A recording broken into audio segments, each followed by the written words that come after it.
Close your eyes and imagine the quiet of night.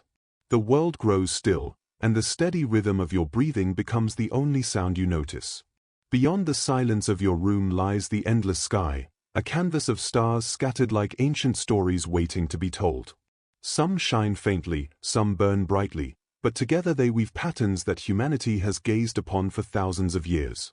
Among those countless stories written in the heavens, one is older than empires, older than nations, and it belongs to a figure both serpent and bird, earth and sky, Quetzalcoatl, the Feathered Serpent. The story you are about to hear is not simply a tale of gods and myths, but a journey into the heart of ancient imagination. For the Aztecs and the many cultures of Mesoamerica, Quetzalcoatl was more than a god. He was a presence woven into every sunrise, every whisper of wind, and every seed that touched the soil. His story is one of creation and loss, of wisdom and sacrifice, of journeys across the heavens and across oceans. Tonight, told slowly and softly, it becomes not only a myth but also a gentle lullaby, guiding you into rest as much as it guides your thoughts through the corridors of history. Imagine yourself standing in a vast valley in central Mexico thousands of years ago. The air is thinner at this height, the mountains are guardians at the edges of your vision, and the sky stretches endlessly above. At night, the stars seem closer here, as if you could reach up and brush your fingers across their silver glow. The people who once looked up at these same stars saw in them not only light, but memory. They believed the heavens held the stories of the gods, and one of those gods was Quetzalcoatl, the shining feathered serpent who bridged the worlds. To call him a serpent is to think of earth, of creatures that move close to the soil, silent, sinuous, ever-present. To call him feathered is to think of birds, of wings that catch the morning light, of a freedom that rises above mountains and disappears into the horizon. Serpent and bird together, Quetzalcoatl was a paradox made whole, bound to the earth yet soaring to the stars. This duality became a symbol of balance, of harmony between what is above and what is below, of what is divine and what is human. Stories about him have been told in countless ways. Some say he was there at the beginning of creation, shaping the bones of earlier worlds into new life. Others say he was a teacher, a gentle god who gave humankind corn, calendars, and knowledge itself. Some speak of his struggles, his betrayals, and his exile, painting him not only as a god but as a being who shared in the sorrows of imperfection. In every version, he is more than a single figure. He is a cycle, a rhythm of falling and rising again, as constant as the planet Venus that shines as both morning star and evening star in the dark sky. As we drift into this story together, you may notice how slowly it moves, like the unhurried flow of a river under moonlight. That is intentional. The myths of the Aztecs and their neighbors were not rush tales to be skimmed over. They were long, layered, and filled with meaning. Priests, storytellers, and elders would speak them aloud, their voices carrying through temple courtyards or over quiet fires, until the very words themselves seemed to hum with sacred power. Tonight, their stories echo here in this gentle retelling, meant not to demand your full attention but to soothe you with images of another world. Think of the night sky again. Somewhere among the constellations, the Aztecs saw the serpent and the bird, the bright herald of dawn, the symbol of renewal. For them, Quetzalcoatl was never gone. Even when myths spoke of his exile, they knew he was in the sky, in the seed, in the whisper of the wind that bends the cornfields. His presence was like the stars themselves, sometimes hidden by clouds, sometimes faint in the distance, but always returning, always present, always eternal.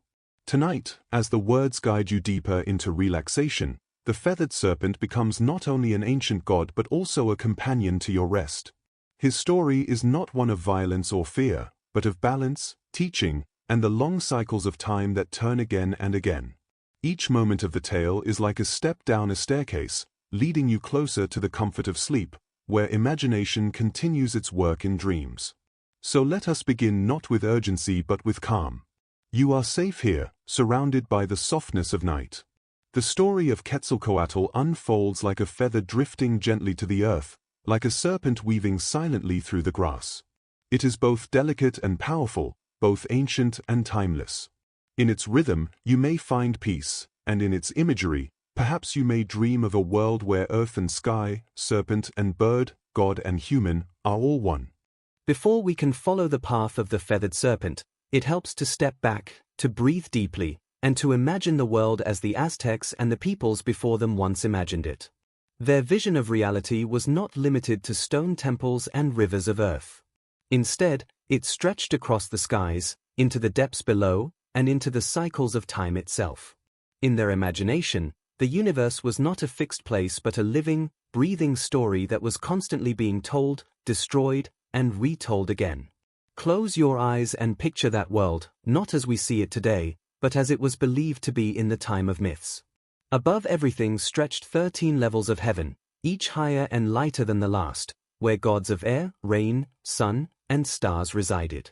Below the ground lay 9 layers of the underworld, each darker and heavier, filled with trials for souls making their way through shadows. Between these realms rested the middle world, where humans lived, where maize grew in the fields, and where rivers carried their waters from mountain to sea. This three-tiered cosmos, heavens, earth, and underworld, was held together by balance, and at the heart of that balance stood the gods. It is easy to think of the Aztec world as harsh, filled with battles and sacrifices, yet it was also filled with beauty. The morning sun rising over the Valley of Mexico, glinting off the lakes and the stepped pyramids, was a daily miracle. The people knew that light came not by accident but because the gods had labored to make it so. The stars that emerged at dusk were not just distant suns but reminders of stories, celestial beings who had once walked the earth, heroes who had become constellations, omens of what was yet to come. The Aztec vision of time was unlike our own. To them, time was not a straight line running endlessly forward but a circle, a wheel that turned and turned again. Worlds could end, but they would also be born anew. Creation itself was not a single event in the distant past but something that had happened multiple times, each time with its own gods, its own sun, and its own people. The world they inhabited was already the fifth version, fragile, temporary, and dependent on the gods to keep it alive. In such a cosmos, every dawn was not taken for granted but celebrated as proof that life still continued, that the sun still had strength to rise. Within this setting, myths were not idle tales. They were explanations of why the world was the way it was and reminders of humanity's place in the cosmic order. To live was to participate in a vast rhythm, the rains arriving in their season, the maize sprouting from the soil, the sun crossing the sky. The people sang songs, danced, and offered rituals not as empty customs but as ways of aligning themselves with these rhythms.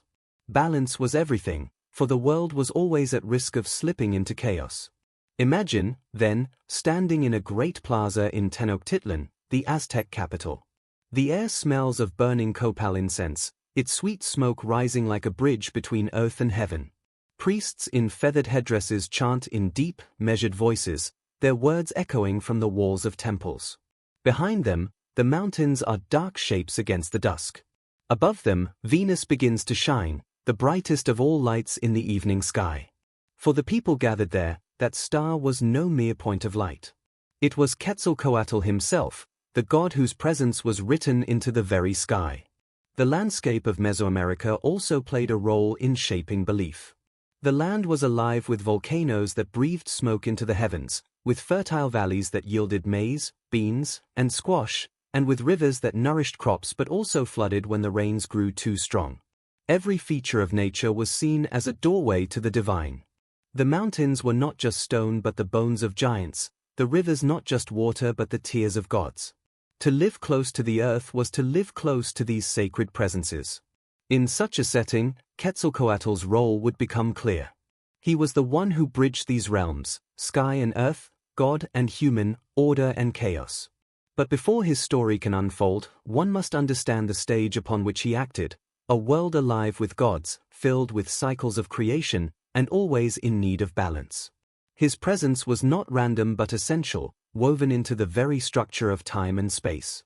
This cosmic stage also gave meaning to human life. Every child born was not only a new person but also a new participant in the dance of creation. Every harvest of maize was not only food but a sign that the gods had kept their promise for another year. Even death itself was not an ending but a passage into another layer of existence, a journey through the underworld's 9 levels, each guarded by challenges and overseen by shadowy deities. The Aztecs, like many Mesoamerican peoples, believed they were responsible for sustaining the cosmos. Through offerings, rituals, and devotion, they gave back to the gods who had sacrificed themselves to create the sun and the world. In their minds, existence was fragile, balanced on the edge of collapse, and only continued through constant reciprocity between human and divine. It is in this delicate balance that Quetzalcoatl's story begins. Unlike some gods who demanded blood and conflict, he was remembered as a god of learning, of renewal, of kindness. His myths were a reassurance that not all divine powers were harsh or terrifying. Some brought comfort, wisdom, and the hope of return. In a cosmos where the sun itself could falter, Quetzalcoatl embodied continuity, the promise that even in cycles of destruction there would always be renewal. So as the night deepens and the story slowly takes shape, imagine this layered universe: heavens above, earth in the middle, underworld below. Imagine the stars and the morning star shining brightest of all. Imagine the people who stood beneath those skies, looking upward with reverence, knowing their lives were part of a much larger story. That is the world into which Quetzalcoatl was born, and it is upon that world's grand stage that the feathered serpent would spread his wings and begin his timeless journey. To understand the origins of Quetzalcoatl, we must begin with silence, with the stillness before creation. In the time before the world as we know it, there was only an endless expanse of sky above and waters below. The gods themselves stirred within this vastness, dreaming of what might be, searching for ways to bring balance to the emptiness. Creation was not sudden or simple. It was slow, layered, and filled with the struggles of divine beings who gave of themselves to shape the universe. From this formless void, two powerful creators emerged: Ometeotl, the dual god of both male and female, of both light and dark, a unity of opposites. Ometeotl was the source from which all others came, a being who embodied balance. From their essence flowed the great line of deities that would take part in building the cosmos, and among them would eventually come Quetzalcoatl, the feathered serpent, destined to guide both gods and humans. Imagine, if you will, a place beyond time. The gods gather, their voices soft but filled with determination. They look upon the still waters, knowing that creation must unfold, that life must have a place to grow. It is in this sacred gathering that Quetzalcoatl first takes form, not as a sudden figure but as a presence woven into the order of the cosmos itself. He is born as part of the divine lineage, his essence a blend of earth and sky, serpent and bird. Where other gods embody singular forces, rain, fire, night, Quetzalcoatl carries within him a balance, a duality that makes him both powerful and gentle. The myths tell us that Quetzalcoatl was not alone in his birth. Alongside him came his brother, Tezcatlipoca, a god of mirrors and shadows, of trickery and night. Together, their destinies would be intertwined, their actions shaping worlds to come. One brought light, the other darkness. One guided humanity, the other tested them. They were not enemies in the simple sense but complements, mirrors of each other, representing the balance upon which creation depended. In these first moments of existence, Quetzalcoatl's role was already clear. He was to be a creator, a bringer of order, a guide to life itself. His serpentine body spoke of the earth, winding and strong, while his feathers spoke of the heavens, lifting him beyond the soil into the endless skies. The people who would later worship him looked upon snakes and saw wisdom, saw the connection to the earth's hidden knowledge. They looked upon birds and saw freedom, saw the ability to transcend and touch the divine. In uniting the two, Quetzalcoatl became a symbol unlike any other, a reminder that true strength comes not from choosing one side of existence, but from weaving both together into harmony. When the gods began their work of creating the world, Quetzalcoatl was there. He helped shape the heavens, lifting the sky away from the earth. He moved through the waters, parting them to allow land to emerge. He worked to form mountains, valleys, and rivers, giving shape to what had once been formless. His actions were not violent but deliberate, like a craftsman shaping clay, like a teacher guiding a child. His presence brought order to chaos, structure to emptiness. Imagine a serpent gliding across still waters, its scales glistening under the first rays of light. Imagine that same serpent rising upward, wings unfolding, feathers catching the glow of a newborn sun. This is how the ancient storytellers described the birth of Quetzalcoatl, not simply as the arrival of a god, but as the first harmony of earth and sky. Over time, as myths were told and retold across different peoples of Mesoamerica, details of his birth shifted. Among the Toltecs, the Mayans, and others, he was sometimes called Quetzalcoatl or Gucumatz, but his essence remained the same. Always he was the feathered serpent, the bridge between worlds, the symbol of balance and renewal. Each retelling was like a feather drifting into the same river, adding to the depth of the current but never changing its direction. To the Aztecs, Quetzalcoatl's birth carried more than divine significance. It also represented hope. For in his form, they saw a god who was not distant and terrible, but close, compassionate, and wise. Unlike gods of war or gods of vengeance, he was remembered as one who cared for humanity, who gave gifts rather than demanded them, who sacrificed for others rather than demanded endless sacrifice for himself. In the quiet of night, his presence was a comfort, as constant as the stars above. His birth, then, was not only the beginning of a god but the beginning of a promise. A promise that creation was not just destruction, that the cycles of time would bring renewal, and that humanity would have a guide who walked with them through the ages. His very being reassured those who listened to the old stories that the world, though fragile, was never without hope. As you drift with this story, imagine the stillness of that first moment of creation. The waters are calm, the sky is vast, and from the silence rises a figure of harmony, part serpent, part bird. His feathers shine like dawn, his body moves with the grace of rivers. He is Quetzalcoatl, the feathered serpent, born from the heart of the cosmos to walk alongside gods and humans alike. His story, vast and winding, begins here, in balance, in harmony, in the quiet birth of light within darkness. After the birth of Quetzalcoatl, the feathered serpent, the universe did not remain silent. Alongside him arose another god, his brother, his counterpart, his mirror in both light and shadow. This was Tezcatlipoca, the smoking mirror, the god of night, obsidian, conflict, and trickery. If Quetzalcoatl embodied harmony, wisdom, and renewal, Tezcatlipoca embodied uncertainty, chaos, and transformation. Together, they formed a pair whose relationship would shape the destiny of worlds.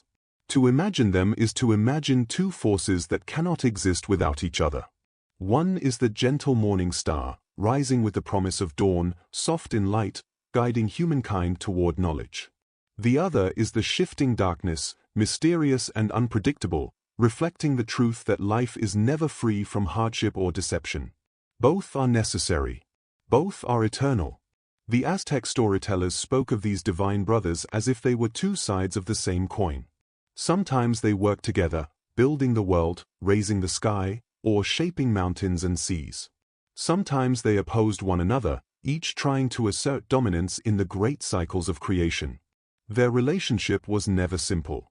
It was rivalry, but it was also balance. Without Tezcatlipoca's shadow, Quetzalcoatl's light would have no contrast. Without Quetzalcoatl's harmony, Tezcatlipoca's chaos would consume everything. Picture a great temple courtyard under a starlit sky. Priests recite the stories aloud to a gathered crowd. Their voices rise and fall like waves, and the people listen with rapt attention. They hear how Quetzalcoatl and Tezcatlipoca stood side by side in the beginning, tasked with building a world for humans. They took the bones of giants, carved valleys and rivers, shaped mountains, and scattered stars across the sky. Yet even in cooperation, tension flickered between them, like fire crackling between logs. The myths tell us that each brother desired to lead, to be the guiding force in the new creation. This struggle for authority would not only test their relationship but would also set into motion the great cycles of suns, the ages of the world. At times, Quetzalcoatl rose to prominence, guiding with wisdom and light. At other times, Tezcatlipoca seized control, bringing darkness, testing humanity, and overturning what had been built.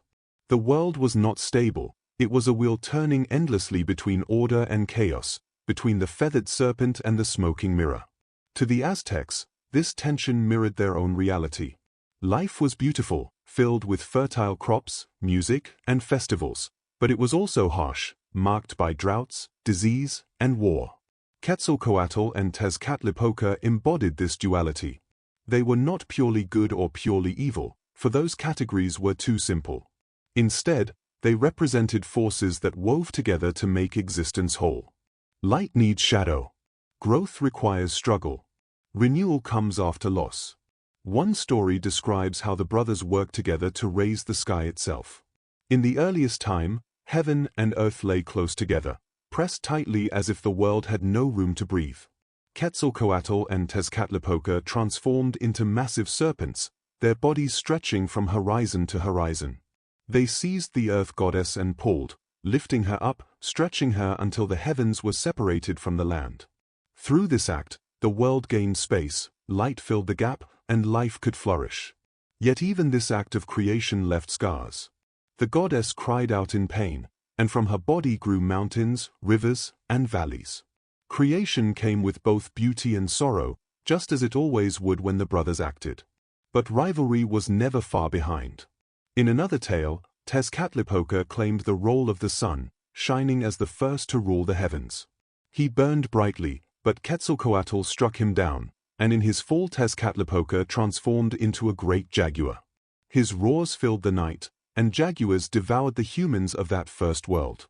Thus, the cycle of the suns began, creations rising and collapsing in rhythm with the brothers' struggle. The people who heard these stories understood them not just as myths but as reflections of their own lives. The rivalry of the brothers explained why good times and hardships alternated, why prosperity could never last forever, and why even destruction was followed by renewal. It was a cosmic truth: harmony and chaos chase one another like day and night. Yet the bond between Quetzalcoatl and Tezcatlipoca was deeper than simple conflict. They were bound together, each shaping the other. Quetzalcoatl's compassion and order often arose in response to his brother's chaos. Tezcatlipoca's shadows, in turn, were defined by the brilliance of Quetzalcoatl's light. Their relationship was like a story told in two voices, weaving back and forth, each completing what the other began. Imagine them as twin stars in the night sky. One glows steady and bright, guiding travelers. The other flickers mysteriously, sometimes clear, sometimes hidden behind clouds, reminding travelers that the path is never entirely certain. Together, they formed the celestial rhythm that guided the Aztecs' understanding of life itself. For those drifting to sleep while hearing this tale, the story of the brothers becomes a gentle reminder. Life, like their rivalry, is not meant to be one constant tone. It shifts. It changes. Days of calm follow storms, and storms follow calm. There is comfort in knowing that both are part of the cycle, that even in conflict, balance can be found. As the myths unfold, Quetzalcoatl will rise as teacher, as creator, as a god close to humankind. Yet Tezcatlipoca will remain, waiting in the shadows, shaping events through deception and challenge. Their story is not only of gods but of the eternal dance between harmony and disruption, between order and change. It is a dance that never ends, moving like waves against the shore, like stars wheeling overhead. And so, as you picture the feathered serpent and the smoking mirror, remember that they are not simply figures from distant myths. They are symbols of the world itself, of the light and shadow within every life, within every moment. Their story is our story, told across the sky, carried in the whisper of night winds, and remembered each time the stars appear overhead. The world of the Aztecs was not thought of as permanent. It was fragile, temporary, caught in a rhythm of birth and collapse. To them, existence was like a series of great ages, each one rising with promise and falling into ruin, only to be followed by another.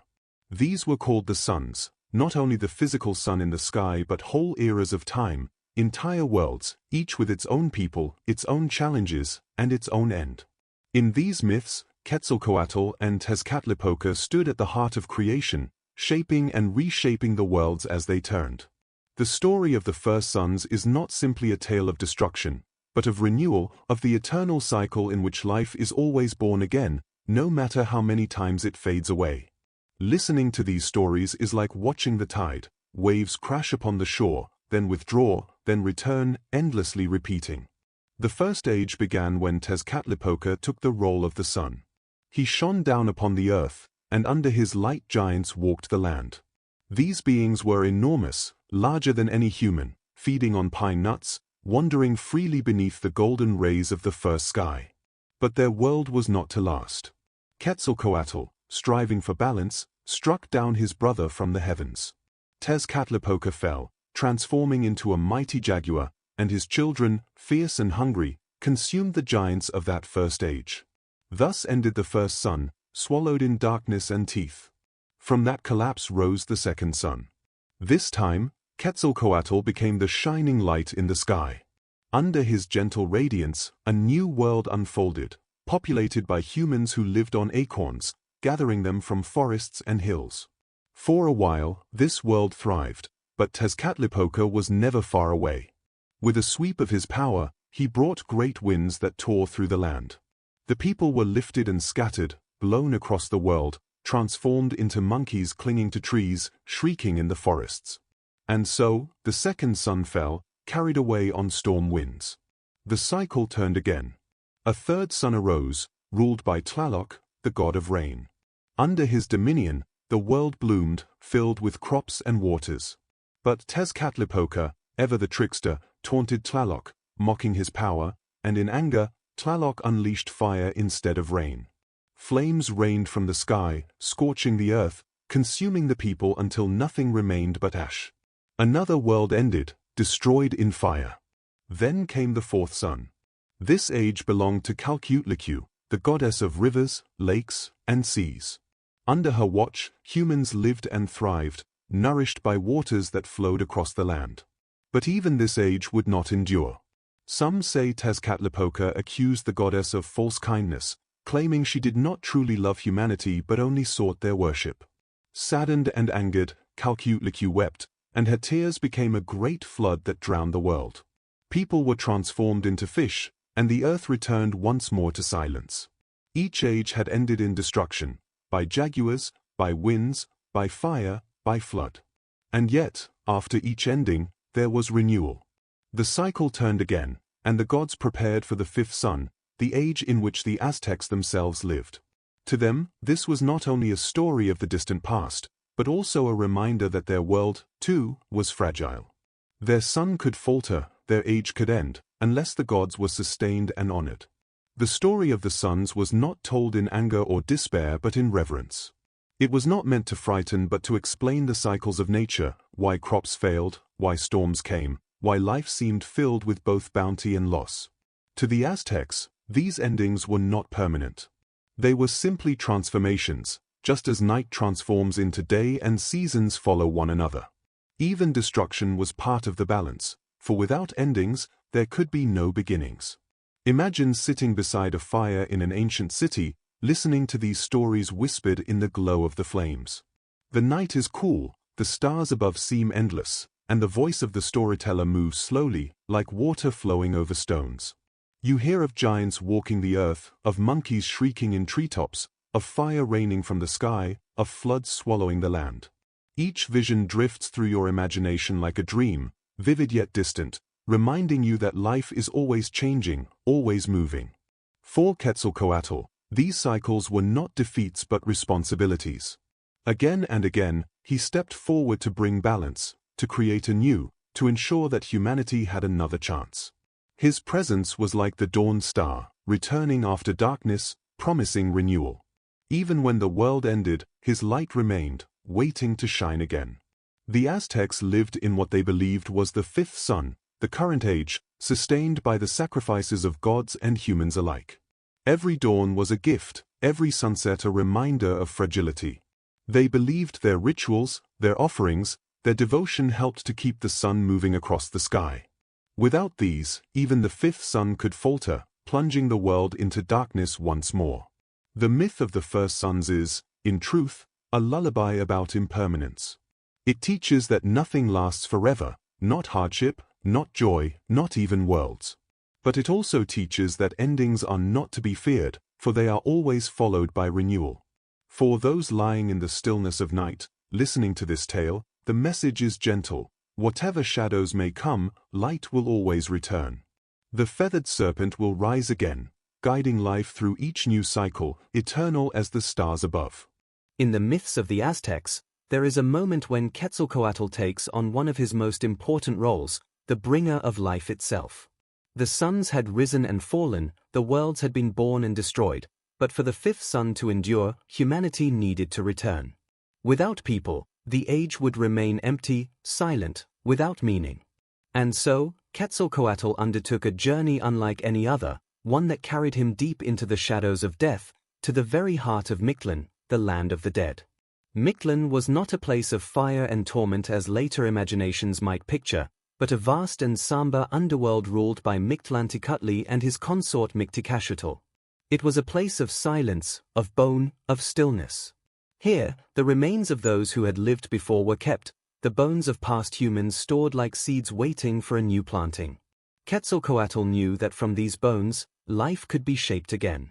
But the task would not be easy, for the lord of the underworld was not eager to see his treasures taken. With his companion Xolotl, the twin dog-headed deity who guided souls, Quetzalcoatl descended into the gloom. Step by step, he passed through the 9 levels of Mictlan, each one filled with challenges: mountains that crashed together, icy winds that cut to the bone, rivers of obsidian, and beasts that threatened to tear intruders apart.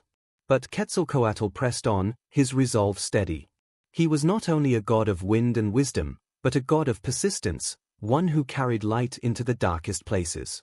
At last, he came before Tezcatlipoca, skeletal and fearsome, seated upon his throne of shadows. The Lord of Death regarded him with hollow eyes and asked why he had come. Quetzalcoatl, with calm words, explained his purpose. He wished to gather the bones of those who had come before, to breathe life into them, to create humanity anew. The request was not refused outright, but Tezcatlipoca was not a god to yield easily. He agreed, but only if Quetzalcoatl could prove himself through a series of trials.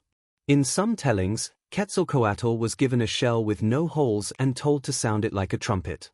The task seemed impossible, but with cleverness, he called upon worms to bore through the shell and bees to fly inside, filling it with their buzzing, so that it sang like a living instrument. In this way, he tricked the challenge, proving that wisdom could outmatch obstacles. But Tezcatlipoca was not finished. He set traps, he wove snares, and in the end, he sought to stop Quetzalcoatl outright. As the Feathered Serpent gathered the bones, trying to carry them out of Mictlan, the lord of the underworld ordered his servants to dig a great pit. Quetzalcoatl, hurrying through the gloom, stumbled into it. The bones spilled across the ground, scattering, breaking, some shattering into fragments. For a time, he lay unconscious, and it seemed his quest might fail. Yet the Feathered Serpent rose again. He gathered the bones as best he could, piecing together what remained, lifting them in his arms once more. Though they were no longer whole, he did not despair. He carried them upward, step by step, until he emerged from the shadows of Mictlan back into the light of the living world. There, Quetzalcoatl handed the bones to the goddess Quetzalcoatl, the woman serpent. Together, they performed the sacred act of creation. The bones were ground like maize, mixed with the lifeblood of Quetzalcoatl himself. From this union of sacrifice and memory, humanity was born. Men and women rose again, children of both past and present, fragile yet enduring. The Aztecs believed that this was why people are so varied, some tall, some short, some strong, some weak. The bones had been broken, scattered, mixed together, and from this patchwork came the diversity of human form. It was also why life was precious, for it was shaped from death itself. To be human was to carry within one's body the memory of those who came before, to be both ancient and new at the same time. For the Aztecs, this story was more than myth. It explained the deep connection between sacrifice and existence. Life was possible only because a god had journeyed into death, suffered trials, bled his own essence into the bones of the past. Every heartbeat was a gift, sustained by the courage of Quetzalcoatl, the god who gave of himself so that humanity might rise again. Imagine lying in the stillness of night, hearing this tale whispered. The image of a god moving silently through shadowed halls, carrying fragile bones in his hands. The stumble, the fall, the scattering. And then the rising, the persistence, the carrying forward despite all. There is something deeply soothing in it, the reminder that even when things seem broken, they can be gathered, reshaped, given new life. The myth of Quetzalcoatl in Mictlan is not only about death but about resilience. It speaks of the cycles of loss and renewal, of the way life is always born out of struggle, of how even when something falls apart, it can be reimagined, remade. For those listening in the quiet, it offers a gentle comfort, that endings are never truly endings, that within loss there is always the seed of return. And so, humanity was reborn, fragile yet strong, scattered yet whole, forever carrying within its bones the story of its creation, the sacrifice of a god, the silence of the underworld, and the breath of life that turned shadows into living beings. Quetzalcoatl, the feathered serpent, had given them this gift, ensuring that the fifth sun would shine upon a world filled with people, stories, and dreams. When humanity had been created anew, the work of Quetzalcoatl was not yet finished. To the Aztecs, it was not enough simply to exist. People needed guidance, sustenance, and wisdom. They needed more than bodies and breath. They needed the knowledge of how to live, how to flourish, how to honor the gods and walk in balance with the world around them. And so Quetzalcoatl, ever the benefactor, became not only the creator of humanity but also its teacher. The myths say that in the time after the fifth sun began, the people struggled. They had been made from bones and divine blood, fragile in body, uncertain in spirit. They wandered the land without direction, hungry, vulnerable, unable to find their way. Quetzalcoatl saw this and, moved by compassion, decided to gift them with the essentials of civilization, the arts, the crafts, the knowledge that would transform survival into culture. The first and most precious gift he gave was maize, the sacred corn. To the Aztecs, maize was life itself. Without it, there could be no people, no cities, no rituals. But maize was not easily won. According to the stories, it lay hidden within the mountain of sustenance, locked away where humans could not reach it. The other gods had tried to retrieve it but failed, unable to penetrate the mountain's hard stone. Quetzalcoatl, however, used his wisdom. He transformed himself into a tiny ant and crawled patiently into the mountain's depths, following narrow tunnels, carrying out one grain of maize upon his back. When he emerged, he gave the grain to the people, and from it, they learned to plant, to grow, to harvest. Fields of corn spread across the valleys, golden and green, and with them came the rhythm of farming, of villages, of settled life. But Quetzalcoatl's gifts did not stop with sustenance. He also brought knowledge, the very essence of learning. The Aztecs told that he discovered the sacred calendar, the cycles of days and nights, the movements of stars and seasons. With this knowledge, the people could mark time, predict rains, and plan their rituals. No longer were they adrift in endless days. Now they lived within a cosmic order, guided by the patterns of the heavens. Quetzalcoatl also taught the arts of writing and recording. He gave them symbols, painted codices filled with meaning, so that memory could outlive the moment. Through writing, stories could be preserved, histories kept, prayers remembered. To the Aztecs, this was no small gift. It meant that their culture could endure beyond the fleeting span of a single life, that the wisdom of ancestors could reach into the future. He taught them crafts, how to work with jade and turquoise, how to weave cotton into cloth, how to carve wood and stone. He showed them how to build temples, how to honor the gods with offerings, how to keep balance between humanity and the divine. With each lesson, the people grew more secure, more capable, more connected to the sacred rhythm of existence. Among his greatest roles was that of the patron of priests and sages, the guardians of wisdom. Quetzalcoatl was often seen as the model for the Tlamatanim, the wise men who contemplated the mysteries of the universe. Through him, they sought truth, harmony, and beauty. In his image, they pursued not only knowledge but also humility, knowing that wisdom was not to be used for domination but for guidance. It is telling that Quetzalcoatl's gifts were not of weapons or conquest, but of life and understanding. Where other gods brought storms or fire, he brought maize and learning. Where others demanded destruction, he offered teaching. This is why, in so many traditions, he is remembered as a gentle, benevolent god, a bringer of peace as much as a shaper of worlds. To lie back and listen to these stories is to imagine a world where every gift of life, a meal of corn, a cloth woven with care, a book filled with painted glyphs, carries within it a divine origin. Each grain of maize whispers of an ant carrying it from the mountain. Each codex page recalls the feathered serpent's gift of knowledge. Each temple stone echoes with his instruction.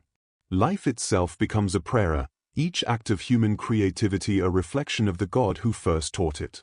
The Aztecs saw themselves not as independent beings but as part of a greater cosmic fabric, woven by gods, sustained by sacrifice, guided by wisdom. And in this vision, Quetzalcoatl was the gentle hand that showed them how to walk upon the earth. Without him, they believed, they would be little more than wanderers, lost in hunger and confusion. With him, they had fields, calendars, rituals, stories, all the things that make a culture thrive. There is also a quiet humility in his story. When he brought maize, he did so not as a mighty warrior breaking the mountain with force, but as a small ant, carrying patiently, humbly, step by step. This lesson was not lost. True strength is not always loud or violent. Sometimes it is persistence, care, and gentleness that change the world. Imagine, as you close your eyes, a scene of Quetzalcoatl sitting among early humans, teaching them patiently. He shows them how to plant maize in the soil, how to wait for rain, how to harvest. He draws symbols in the dirt, teaching them how to mark time, how to remember. He lifts stones, showing them how to build temples that rise like mountains toward the sky. His presence is calm, reassuring, like a gentle voice guiding through the dark. This, then, was Quetzalcoatl the teacher, not only the creator of humanity but the nurturer of its spirit. His legacy was not only in the bones and blood that formed humans, but in the wisdom that filled their days, the sustenance that filled their bellies, and the rituals that gave their lives meaning. For the Aztecs, to remember Quetzalcoatl was to remember that they were never alone, that their knowledge and survival were gifts passed down from a God who cared enough to guide them. And as the fifth sun shone over their world, they carried this story like a lullaby, a reminder that in every act of learning, in every grain of maize, in every temple and every codex, there lived the gentle breath of the feathered serpent, the God who taught humanity how to be truly human. When the Aztecs spoke of Quetzalcoatl, they often described him as more than just a creator or a teacher. He was also the breath that moves through all things, the invisible force that carries life itself. His name as Tezcatlipoca, the wind god, revealed another side of his being, one that touched every corner of existence with a presence unseen but always felt. The wind was sacred to the Aztecs. It was the breath of the world, the unseen current that stirred leaves, cooled the earth, and filled the lungs of every living creature. Without breath, there could be no life. Without wind, the fires would die, the clouds would stand still, and the rains would never fall. Quetzalcoatl, as Tezcatlipoca, embodied this vital force, moving gently through the world, often unnoticed but always sustaining. He was believed to wear a distinctive mask shaped like the beak of a duck or bird, symbolic of the way the wind whistles and rushes through narrow spaces. His temples, unlike the great stepped pyramids built for other gods, were often round so that the wind might circle them freely, flowing without obstruction. Worshippers would look to these shrines and feel the air around them, a reminder that their god was always present, even if unseen. In myth, Quetzalcoatl's role as the wind was especially crucial in ensuring the movement of the fifth sun. The Aztecs told that when the gods created the current age, they looked to one another to see who would become the new sun. It was Nanahuatzin, the humble, scarred god, who leapt into the fire and transformed into the blazing star that shone above the world. Yet once in the sky, the sun remained still, refusing to move across the heavens. The world was illuminated but stagnant, and time could not yet begin. It was Quetzalcoatl, as the wind, who stepped forward.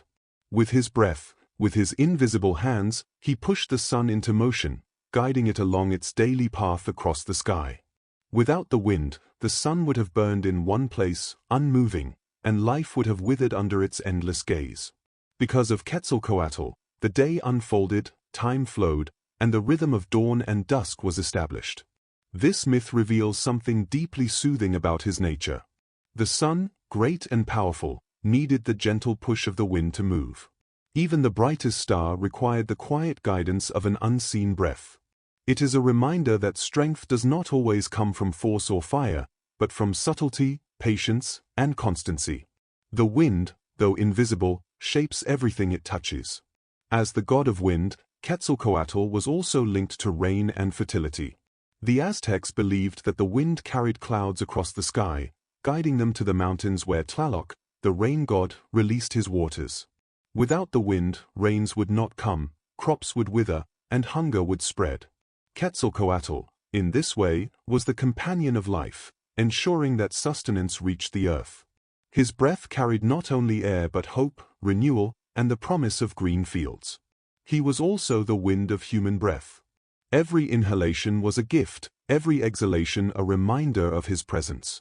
To breathe was to be in communion with Quetzalcoatl, to share in the same force that moved the stars and guided the sun. For the Aztecs, this was not metaphor but reality. The breath inside their lungs was the god himself, sustaining them moment by moment. Imagine lying still at night, listening to the wind moving through the trees outside. The sound is soft, constant, almost like a lullaby. It is easy to imagine that it is Quetzalcoatl himself, passing by gently, watching over the world, brushing against your skin with unseen hands. He is not loud or overwhelming, but steady, patient, always present. Quetzalcoatl as Ehecatl was often invoked during rituals for rain and harvest. Farmers would pray to him before planting, asking the wind to carry the clouds, to bring moisture, to protect the maize that was life itself. Priests would blow conch shells during ceremonies, mimicking the sound of the wind rushing, calling upon the feathered serpent to breathe life into their rituals. In these stories and practices, Quetzalcoatl emerges as the bridge between the vast movements of the cosmos and the intimate rhythms of daily life. He was both the force that pushed the sun across the heavens and the quiet breath in the chest of every living being. He was the wind that carried rains to the valleys and the whisper that stirred leaves in the night. There is a profound gentleness in this vision. Unlike gods of fire or war, Quetzalcoatl's power was subtle, invisible, yet indispensable. He was not the storm that destroyed but the breeze that sustained. For the Aztecs, this balance was essential. Life was harsh, filled with uncertainty, yet within it there was always the steady breath of Quetzalcoatl, the assurance that the wind would return, that breath would continue, that the world would keep moving. To hear this story as night falls is to be reminded of the simple act of breathing. Inhale, exhale, the oldest rhythm of life. The Aztecs believed that in this rhythm, they touched the divine. Every breath was Quetzalcoatl's presence within them, every sigh a prayer, every whisper a connection to the god of wind and breath. And so, Quetzalcoatl was not only a creator, a teacher, or a hero of myths.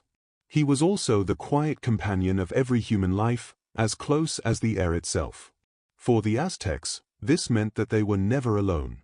The feathered serpent was with them always, in the fields, in the temples, in the motion of the sun, and in the gentle rising and falling of their own chests. Quetzalcoatl's image in Aztec tradition was not only that of a creator, a giver of breath, or a bringer of maize. He was also remembered as a culture hero, a moral guide, an example of how life could be lived with balance, humility, and wisdom. Unlike some of the gods who were feared for their fury or worshipped for their power, Quetzalcoatl was admired for his compassion and restraint. His presence in myth was often gentle, his lessons subtle, but they carried profound meaning for those who listened. To the Aztecs, Quetzalcoatl was a reminder that strength was not only in conquest but in kindness, not only in fire and war but in learning and peace. His role as a culture hero is reflected in the stories of how he governed when he took the throne in Tollan, the legendary city that was said to be the center of culture and order. In these stories, he appears not as a distant deity high above the clouds, but as a ruler who walked among his people, guiding them as both god and king. In Tollan, Quetzalcoatl is remembered as a leader who banned human sacrifice, replacing it with offerings of flowers, birds, and butterflies. Where other gods demanded the spilling of blood, he asked for beauty, fragrance, and song. Under his reign, the city was said to have flourished, fields ripened with maize, temples rose with harmony, and the people lived in peace. The air was filled with music and color, with dances and poetry, as though the world itself mirrored his spirit of gentleness. This image of Quetzalcoatl as a moral figure was important to the Aztecs because it stood in contrast to the harsher realities of their world. Life in central Mexico was not easy. It was marked by cycles of war, sacrifice, and strict religious duty. Yet within this, the figure of Quetzalcoatl offered a vision of another path, one where compassion and wisdom were as sacred as blood and steel. He embodied an ideal of purity, often portrayed as resisting temptation, avoiding excess, and standing firm against corruption. One story tells that when Quetzalcoatl was offered intoxicating pulque, a fermented drink, he resisted for a time, knowing that drunkenness led to weakness. Another recounts how he avoided the violent urges that other gods encouraged, refusing to allow the spilling of blood for his sake. He lived simply, sometimes depicted as dressing modestly, humbling himself rather than indulging in luxury. These stories cast him not only as a god but as a model for human conduct. Yet his myths also reveal his humanity, his vulnerability. Despite his wisdom and purity, Quetzalcoatl was not invincible to deceit. In the stories of Tolan, Tezcatlipoca tricked him, offering him pulque, causing him to stumble into error. This fall from grace, though tragic, makes his figure even more poignant. He was not perfect, but flawed in ways that echoed human struggles. He was both divine and familiar, a being who walked between perfection and imperfection, light and shadow. In this way, Quetzalcoatl became a figure through which people could reflect on their own lives. His virtues inspired, his struggles consoled, his stories reminded listeners that even the greatest beings face trials and temptations. For those lying under the stars, listening to the tales told by priests and elders, Quetzalcoatl's life became a gentle reminder that morality was not about being flawless, but about striving toward balance, about returning to goodness even after mistakes. The Aztecs valued balance above all else, balance between the earth and sky, between rain and sun, between life and death. Quetzalcoatl embodied this balance in his dual nature, serpent and bird, earth and sky, teacher and warrior, ruler and servant. He was a culture hero because he showed that life itself was a weaving of opposites, that harmony was found not in denying one side but in bringing both together with care. Imagine the people of Tolan gathering in the evening, the city quiet after a day of work, fires flickering in the courtyards. A storyteller begins to speak of Quetzalcoatl, of the way he banned sacrifice, of the way he guided his people with kindness. The listeners relax, their minds filled with images of flowers offered instead of blood, songs rising instead of cries. The story is more than entertainment, it is instruction, a vision of what life can be when guided by compassion. Even after his departure from Tolan, when Tezcatlipoca's trickery forced him to leave, Quetzalcoatl's legacy endured. His time as ruler became a golden memory, an age when peace and wisdom flourished. Later generations looked back to this as a model, a shining example, even as their own world turned more toward war and sacrifice. In this way, Quetzalcoatl stood as a conscience within the Aztec imagination, a voice reminding them of gentler paths, of beauty, of humility. As a culture hero, his influence extended beyond ritual and myth. He was also tied to the arts, to poetry, to the very soul of Aztec culture. Priests and poets, the Tlamatanim, often saw themselves as following in his footsteps, seekers of truth who contemplated the nature of existence. For them, Quetzalcoatl was the patron of wisdom, the one who had taught humanity to look beyond survival and to seek meaning, beauty, and balance in all things. There is something profoundly soothing in this vision of the feathered serpent. He was not only a force of creation, not only the wind that moved the sun, but a moral guide, a presence that whispered to people how to live with kindness, how to cherish wisdom, how to resist excess. To listen to his story is to be reminded that gentleness is not weakness, that wisdom is not distant, and that even gods may falter, yet still rise to guide. For those drifting into sleep, Quetzalcoatl's presence lingers like a calm breath. He becomes not only a figure from myth but a companion in the quiet, a reminder that life can be lived with care, that even in a world of chaos there are voices of compassion.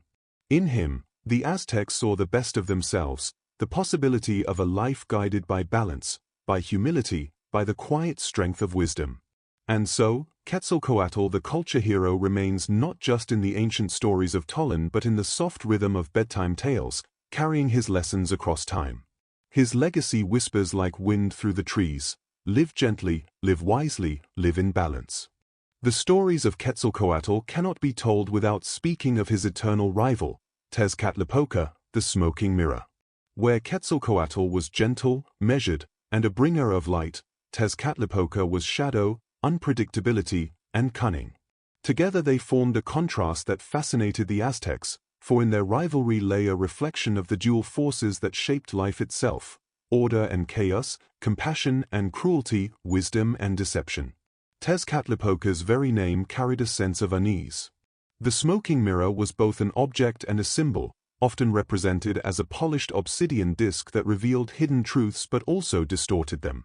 To look into such a mirror was to glimpse both reality and illusion, to see what was but also what might be, cloaked in smoke.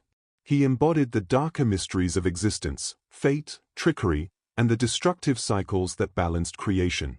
Where Quetzalcoatl walked humbly and uplifted others, Tezcatlipoca thrived on disruption. He was said to challenge rulers, unsettle cities, and strike without warning. To the Aztecs, he represented the unpredictable nature of life: storms that arrive suddenly, fortunes that vanish overnight, the fragility of power. And yet, he was not simply evil. He was necessary, a force that tested strength, revealed weakness, and ensured that even gods could not stand unchallenged. In the myths, their rivalry stretches back to the dawn of time, when the two deities worked together to create the world but soon fell into conflict. Each era of creation, each sun, was shaped by their cooperation and undone by their discord. It was as though their tension was woven into the very fabric of existence. When Quetzalcoatl built, Tezcatlipoca struck down. When Tezcatlipoca rose to power, Quetzalcoatl restored balance. Their cycle was endless, mirroring the rise and fall of civilizations.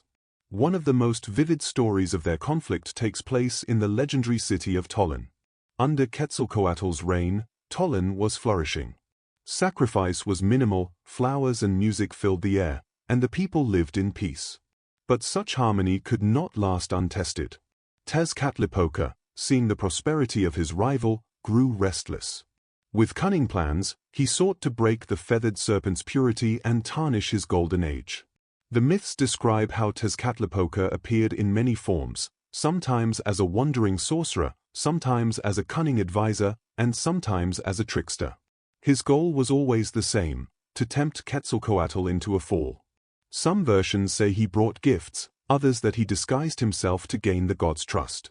Eventually, he offered Quetzalcoatl a drink, pulque, a fermented beverage made from the maguey plant. At first, the feathered serpent resisted, remembering his vows of purity. But Tezcatlipoca persisted, whispering that one taste would do no harm. Quetzalcoatl gave in. The drink clouded his mind, loosening the discipline that had guided him. In some tellings, this moment led to shameful behavior, actions that weighed on him like heavy shadows. The next day, sobered and filled with regret, he saw that he had been deceived. For a figure who represented wisdom and restraint, the fall was devastating. The people of Tollan watched as their leader, once the embodiment of purity, faltered under the weight of human weakness. It was not merely a story of failure but of the balance between gods. Tezcatlipoca had shown that even the brightest light could be dimmed, that perfection was fragile. His victory was not only over Quetzalcoatl but over the illusion of flawlessness. In Aztec thought, this was a reminder that life itself was a cycle of triumph and downfall, of clarity and confusion. After this event, Tollan changed. Some myths say Quetzalcoatl left the city in shame, traveling east toward the sea.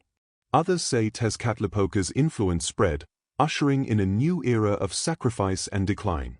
What remains consistent is that the rivalry of the gods reshaped the world, and the harmony once brought by Quetzalcoatl was undone by the trickster's smoke. Yet the relationship between the two deities was not only one of opposition. In some stories, they acted together, creating rivers, mountains, and even humanity itself. Their rivalry was complex, less a battle of good versus evil than a dance of forces, light and shadow entwined. Tezcatlipoca's tricks may have been cruel, but they also propelled the cycle forward, ensuring that no age could remain stagnant. Without him, the world might have been lifeless, static, without challenge or change. For those listening to these stories, the rivalry carried many meanings. On one level, it was an exciting tale of conflict between powerful beings. On another, it was a reflection of the struggles within each person, the pull between wisdom and temptation, humility and pride, clarity and confusion. To hear of Quetzalcoatl's fall was not to condemn him, but to see one's own vulnerabilities mirrored in the divine. The rivalry also echoed in Aztec society itself. Leaders, no matter how powerful, were reminded that their authority could falter. Cities, no matter how glorious, could decline. The myth served as a gentle but persistent reminder that balance must be tended carefully, for shadows always linger at the edge of light. Imagine the listeners gathered under the night sky, the firelight casting flickering shadows as the storyteller described the smoking mirror's tricks. The tale would not be told in tones of anger but with calm acceptance, for the Aztecs knew that life contained both Quetzalcoatl's kindness and Tezcatlipoca's deception. To fall asleep to such a story was to drift into dreams where shadow and light danced together, reminding the heart of the world's endless cycles.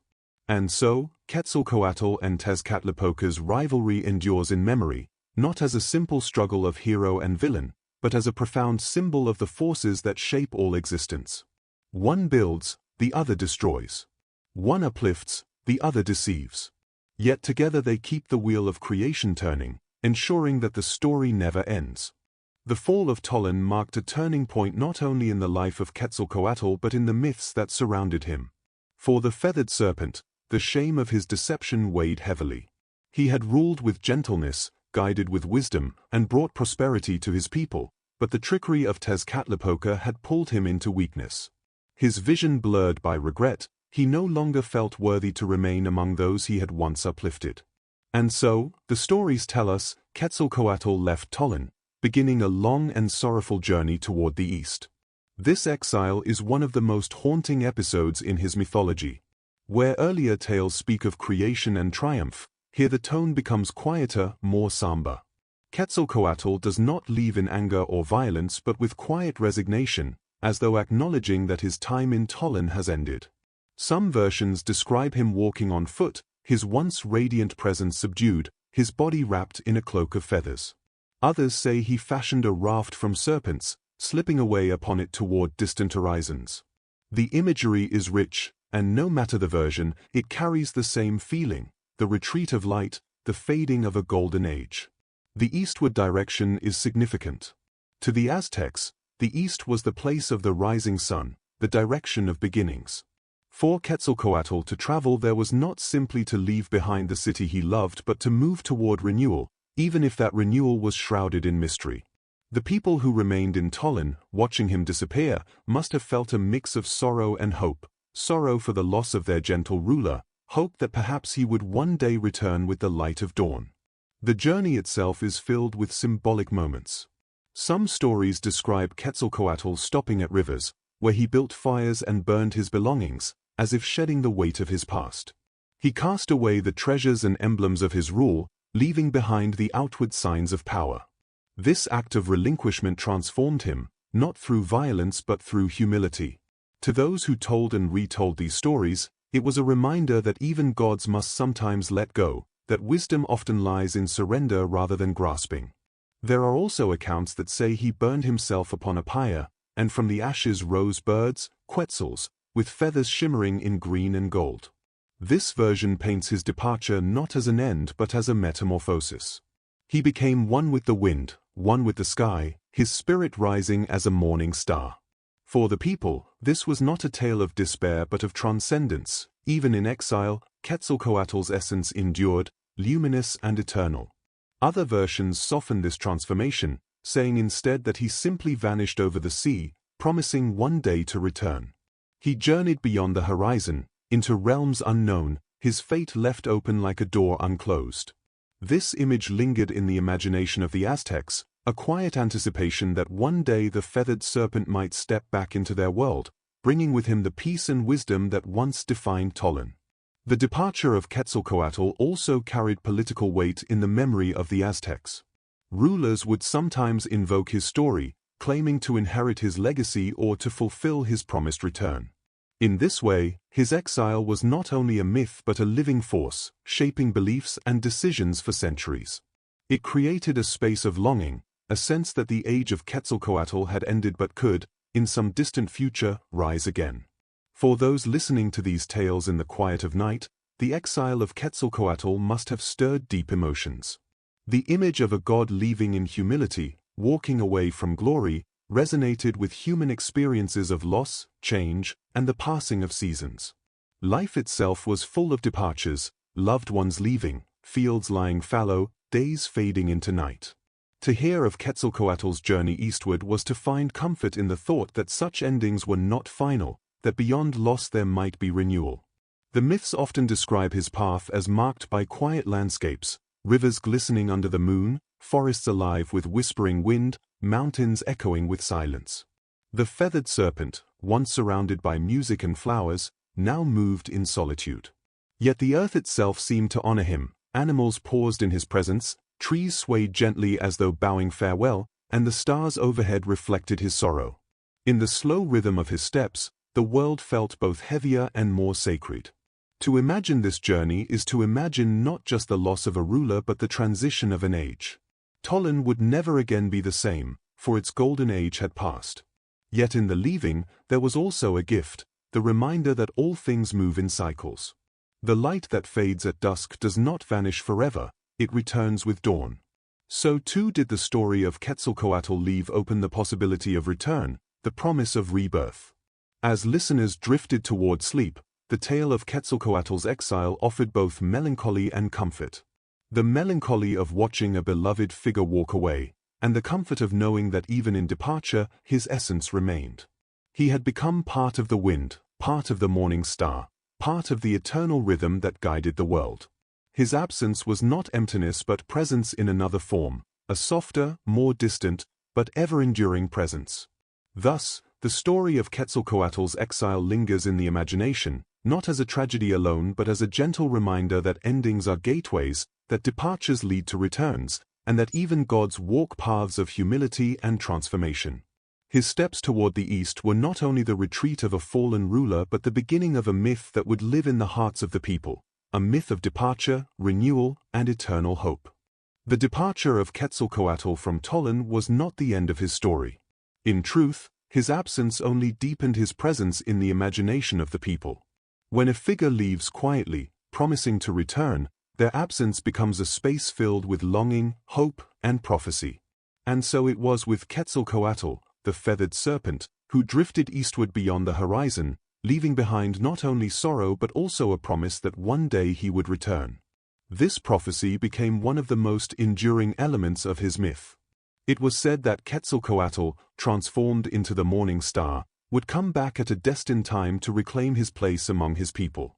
Some versions say he would return when the world needed him most, to bring an age of peace and renewal. Others say he would rise again to challenge the powers of cruelty and darkness that had grown in his absence. What remained consistent was the sense that his story was not finished, that the cycle of departure and return was woven into the fabric of time. The prophecy carried a powerful resonance because it reflected the rhythms of nature itself. Every day, the sun sinks into the west and returns again in the east.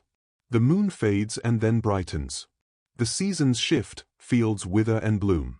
To the Aztecs, Quetzalcoatl's departure was like the setting of the sun, not an end, but part of a larger pattern. His return was as certain as dawn, even if no one knew the precise hour. The morning star, Venus, became a symbol of this hope. Rising before dawn, it was a herald of light, a sign that night would soon give way to day. For the Aztecs, Venus was Quetzalcoatl himself, keeping watch, guiding from afar, and reminding his people that even in the darkest hours, his presence lingered. To look upon the morning star was to feel his promise shimmering in the sky, soft and eternal. The prophecy also became a source of identity and meaning. Leaders and priests would often invoke Quetzalcoatl's expected return, weaving it into ceremonies and stories. Some rulers claimed to embody his spirit, presenting themselves as his heirs or even as the god reborn. By doing so, they connected their authority to the memory of Tolan's golden age, when Quetzalcoatl had ruled with wisdom and compassion. In this way, his absence became a political tool, shaping the legitimacy of kings and the faith of their people. But beyond politics, the prophecy offered comfort to ordinary listeners. In a world filled with hardship, wars, sacrifices, and the struggles of daily life, the thought that the feathered serpent would one day return was deeply soothing. It was the promise of renewal, the hope that peace and gentleness were not gone forever but waiting just beyond the horizon. For those who lay under the stars listening to the story, it was like a lullaby of hope, a gentle assurance that loss was never final. Some versions of the prophecy painted his return as a triumph, envisioning Quetzalcoatl arriving by sea on a raft of serpents or clouds, bringing back flowers, music, and abundance. Others were more symbolic, suggesting that he had already returned, not in body but in the beauty of poetry, in the song of birds, in the rustle of wind across the fields. His return, in this sense, was not a single moment but a constant presence, felt whenever the world was touched by gentleness. There is also a quieter meaning to this prophecy, one that resonated deeply with those who reflected on the story in solitude. Quetzalcoatl's return was not only about the world's renewal but about the renewal within each person. Just as he had faltered and then transformed into the morning star, so too could individuals stumble, fall into weakness, and yet rise again with new light. His promise of return echoed in the hearts of those who struggled, a reminder that mistakes were not endings but doorways to new beginnings. Imagine, then, how this story must have sounded to listeners gathered at night.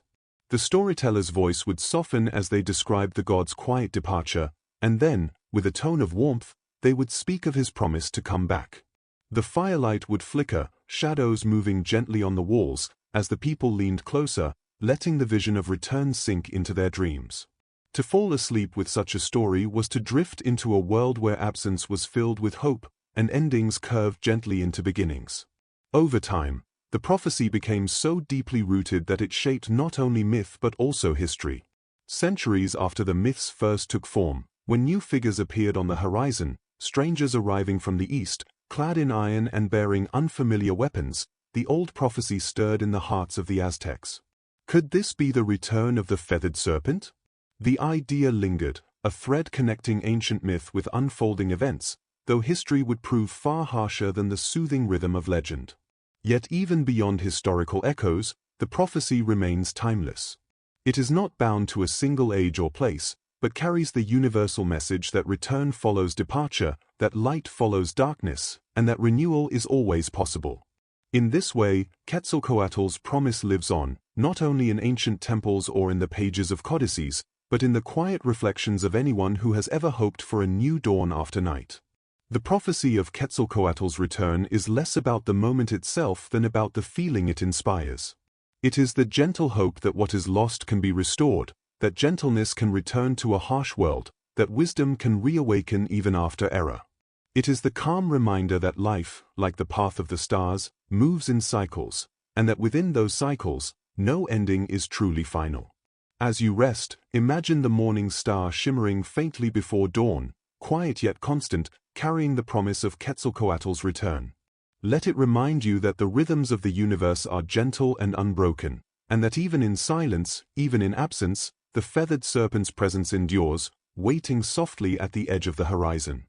The story of Quetzalcoatl did not belong only to the Aztecs.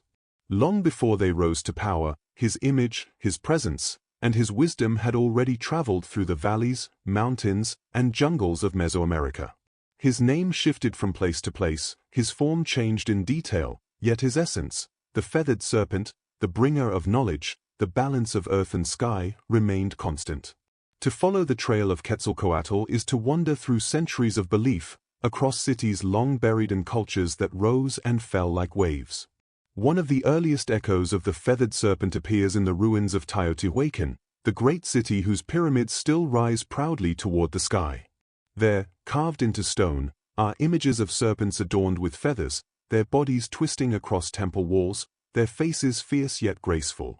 Though the people of Teotihuacan lived centuries before the Aztecs, they too revered this powerful being. For them, the feathered serpent was a guardian of rain and fertility, a giver of life who brought balance to their world.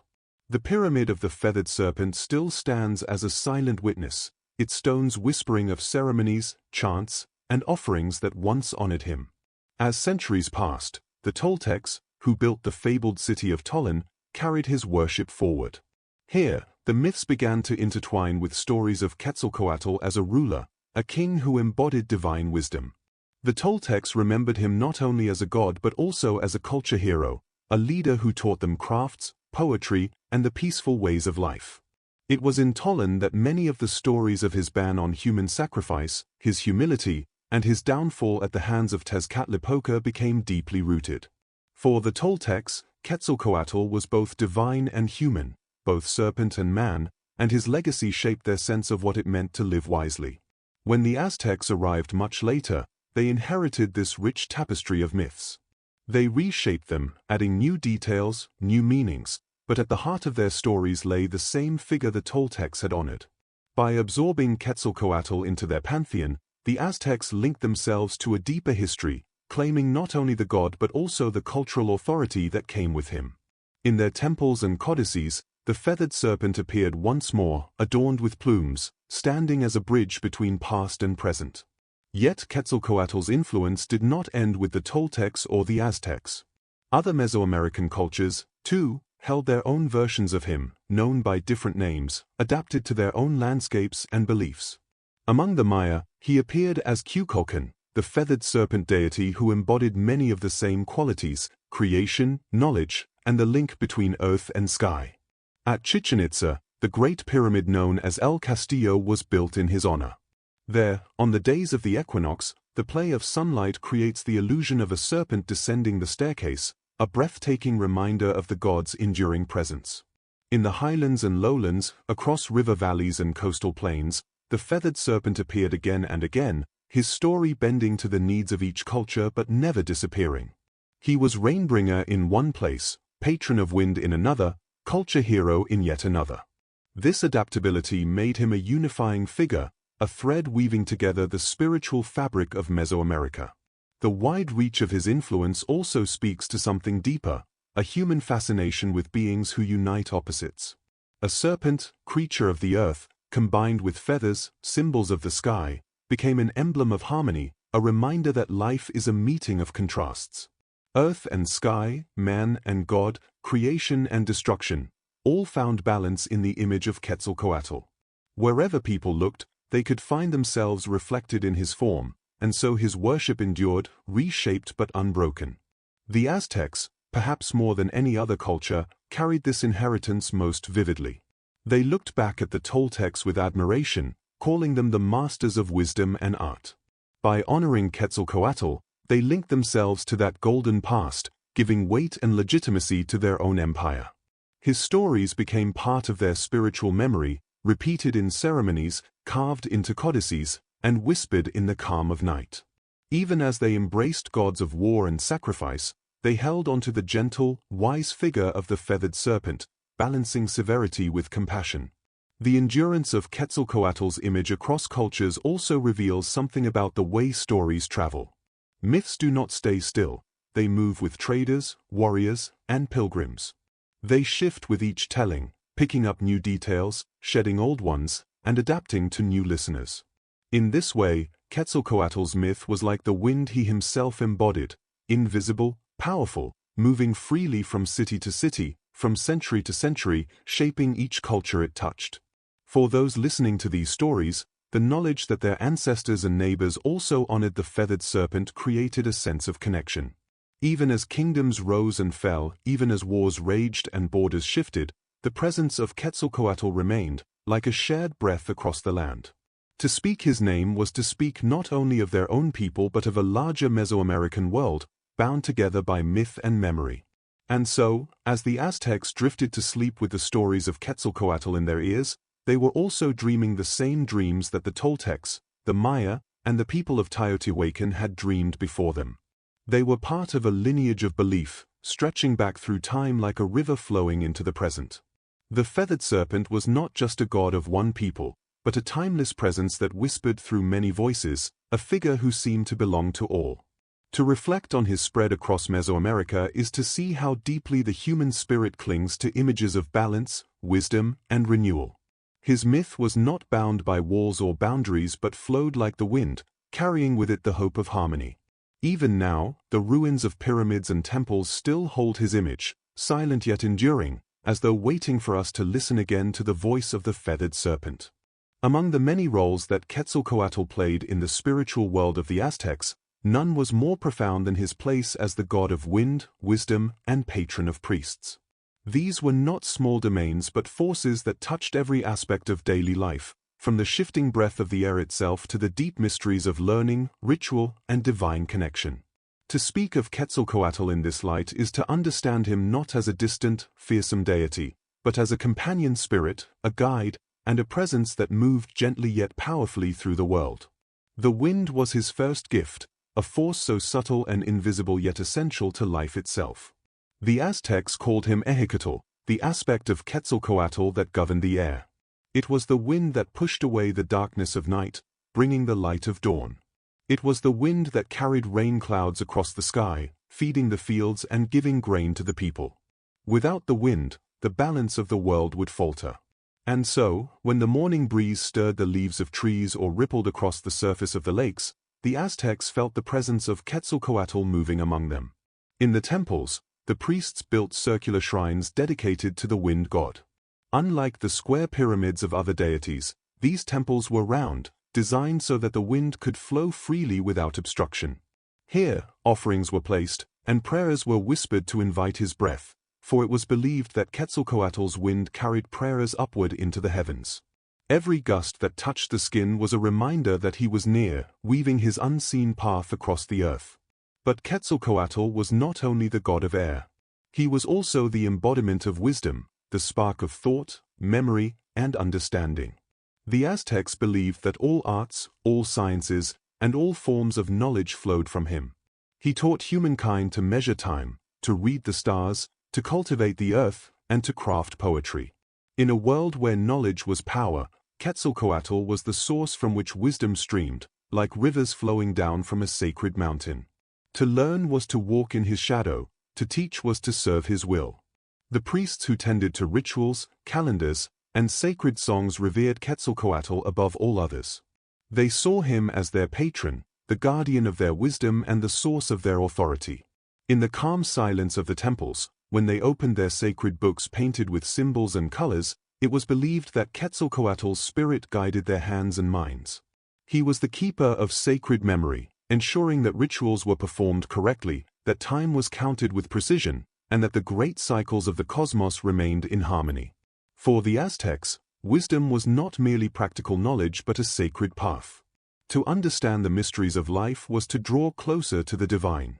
And Quetzalcoatl was the one who opened that path, a figure of light and clarity in a world that could so easily be swallowed by shadow. He was a reminder that the pursuit of truth was itself a sacred act, one that connected humanity to the gods. Quetzalcoatl's role as patron of priests also set him apart from the darker deities of the pantheon.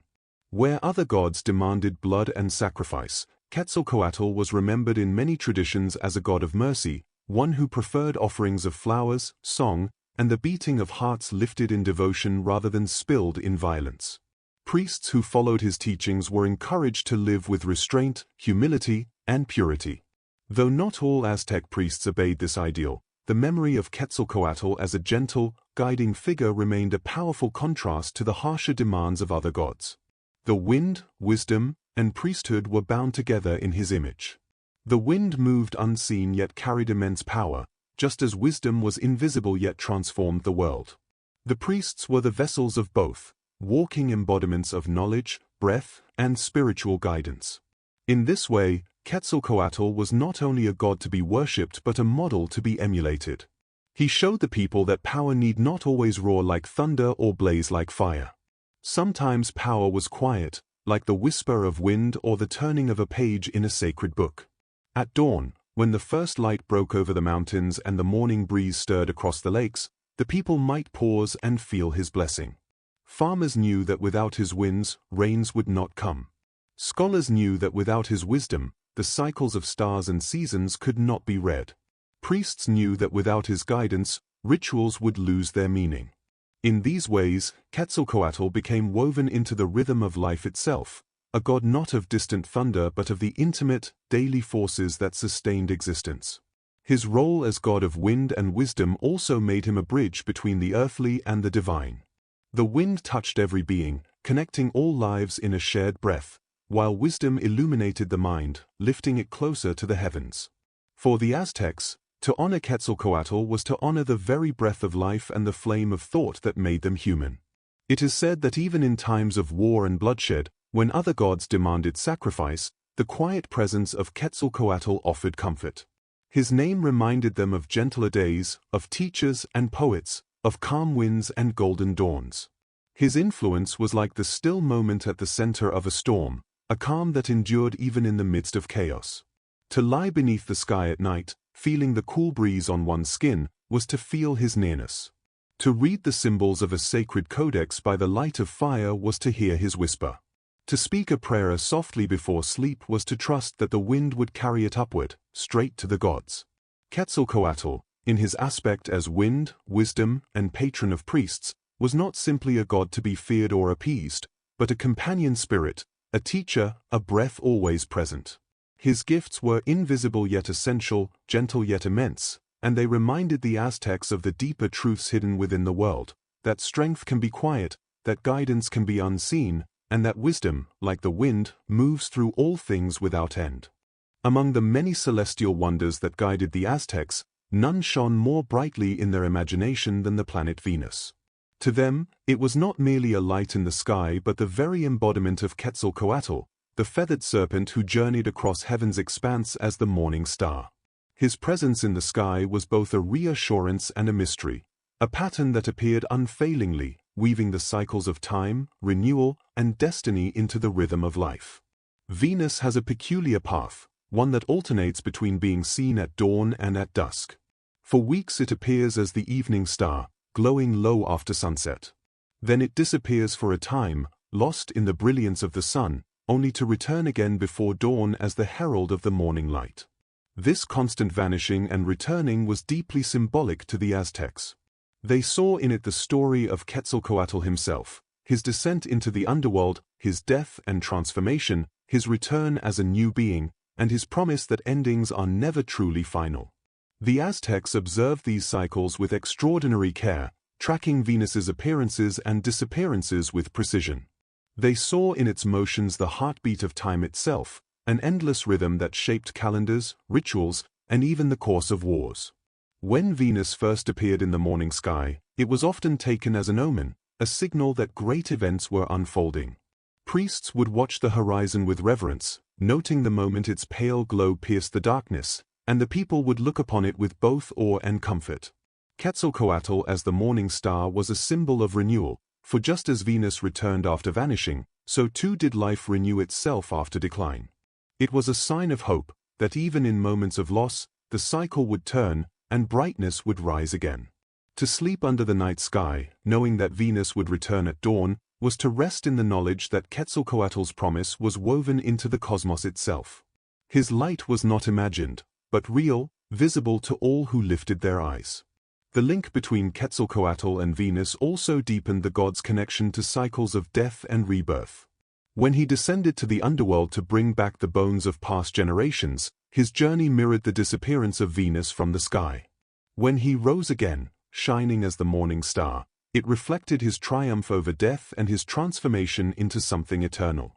In this way, the heavens became a living map of his myth. Each person who saw the morning star was reminded of his story, and through it, the deeper truth that endings and beginnings are always bound together. The cycles of Venus also played a role in shaping ritual life. The Aztecs believed that the appearances of Venus marked times when the veil between worlds grew thin, when divine and human lives touched more closely.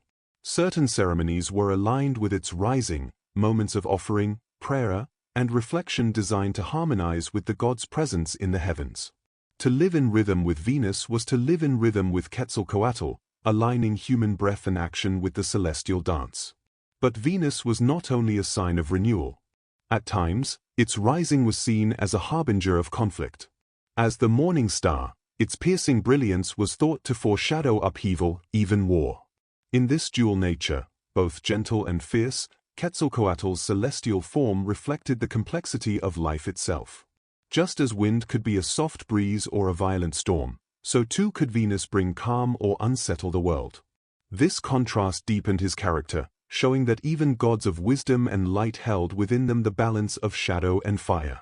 For the Aztecs, the association with Venus also carried practical meaning. Farmers relied on the careful reckoning of the heavens to guide planting and harvest, and priests used Venus's cycles to mark sacred intervals in their intricate calendars. Time itself was measured not only by the sun and moon but by the brilliant wanderer that was Quetzalcoatl's star. In this sense, he was not only the god of knowledge but the keeper of time's rhythm, guiding humanity's steps through the seasons. To lie awake beneath the stars and watch Venus emerge was to feel both wonder and intimacy. The morning star appeared low on the horizon, often trembling faintly in the shifting light, a delicate yet commanding presence. It was not distant like the fixed stars, but active, wandering, alive. To the people, it felt close, as though Quetzalcoatl himself leaned down to greet them at the edge of dawn. His light was gentle, almost shy, yet it pierced the deepest darkness, a reminder that no night was endless. In a world filled with uncertainty, where harvests could fail, enemies could attack, and life could change in an instant, the steady return of Venus was a promise that some things endured. Its rhythm was a story written into the heavens, one that reassured the heart and lulled the spirit. To know that Quetzalcoatl's star would rise again was to rest in trust, as if the universe itself whispered that there was order beyond chaos and renewal beyond loss. Even now, when we gaze upon Venus in the sky, shimmering softly before dawn, we can imagine how the Aztecs must have felt, a mixture of awe, reverence, and comfort. It is easy to see why they wove Quetzalcoatl into this celestial dance, for the morning star carries a presence that feels both fragile and eternal, a light that is never truly gone, only waiting for its time to rise again. And so, Quetzalcoatl as Venus became more than a myth. He became the very rhythm of the heavens, the reminder that time moves in cycles, and that within each cycle lies the promise of renewal. His light guided both priests and common people, warriors and dreamers, reminding them that in the vastness of the cosmos, their lives were woven into patterns far older and greater than themselves. As you drift into rest, imagine the morning star slowly brightening in the eastern sky. Its glow is quiet, steady, and filled with promise. It is Quetzalcoatl, whispering through the night, reminding you that every end is a beginning, every disappearance a return, and that even in the darkest hours, light waits gently at the horizon. Every great story in myth carries with it not only a hero but a shadow, a counterforce that balances, challenges, and deepens the tale. For Quetzalcoatl, the feathered serpent of wisdom and light, that shadow was Tezcatlipoca, the smoking mirror.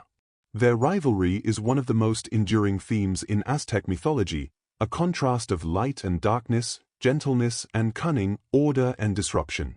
To understand Quetzalcoatl fully, one must also walk into the mirror-dark world of his rival. Tezcatlipoca was a god of immense complexity. He was associated with the night sky, obsidian mirrors, sorcery, power, and the ever-shifting nature of fate. Where Quetzalcoatl represented wisdom, mercy, and renewal, Tezcatlipoca embodied unpredictability, temptation, and the raw, untamed forces of existence. His obsidian mirror reflected not only truth but distortion, showing mortals and gods alike the faces they did not wish to see. He was not simply evil, but a necessary counterbalance, the reminder that life is never only light. In the stories of creation, their rivalry takes center stage. Together, Quetzalcoatl and Tezcatlipoca were said to have created the world, working as brothers and companions. But harmony between them was fragile. One version tells that Tezcatlipoca first ruled as the sun, radiating his power across the earth. Yet Quetzalcoatl struck him down, casting him into the darkness. Later, Tezcatlipoca retaliated, striking Quetzalcoatl's son from the sky and hurling jaguars into the world to devour the people. Each destroyed what the other built, their struggle shaping the cycles of creation and destruction that defined the Aztec cosmos. This rivalry was not only about power but about philosophy. Quetzalcoatl's vision of the world was one of order, learning, and compassion. Tezcatlipoca's was one of raw strength, chance, and the inevitability of conflict. Where Quetzalcoatl offered flowers and song, Tezcatlipoca demanded blood and sacrifice. In this way, their opposition reflected the dualities of life itself, peace and war, kindness and cruelty, wisdom and folly. To the Aztecs, these were not simple moral opposites, but forces that existed in constant tension, necessary for balance. One of the most famous tales of their rivalry concerns the downfall of Tollan, the city ruled by Quetzalcoatl. In this story, Tezcatlipoca used cunning rather than force. He arrived in disguise, weaving illusions and temptations. With a smoking mirror, he tricked Quetzalcoatl into seeing his own face aged and broken, filling him with despair. Then he offered him a drink, a mixture of pulque, an intoxicating beverage, masked as medicine. Quetzalcoatl drank, fell into weakness, and broke the vows of purity he had kept as priest and king. Ashamed, he left Tollan, beginning his long exile. In this tale, Tezcatlipoca is not only an enemy but a mirror, exposing the vulnerability even of gods. For the Aztecs, this story held a lesson that was both humbling and universal. Even the most virtuous, the most disciplined, can falter. No light is untouched by shadow. Quetzalcoatl's downfall was not permanent, for he transformed into the morning star, but it carried the mark of Tezcatlipoca's cunning. Their rivalry was not simply destruction but transformation, a cycle in which each tested and reshaped the other.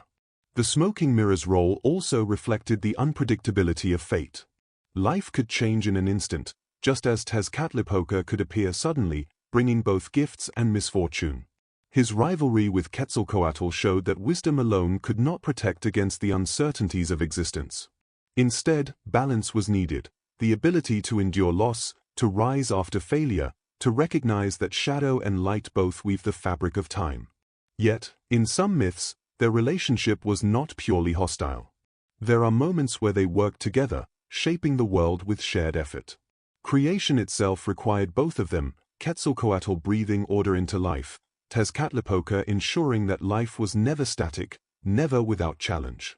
This duality reflects the Aztec understanding of the cosmos, that all forces, even those in conflict, are necessary for the cycle to continue.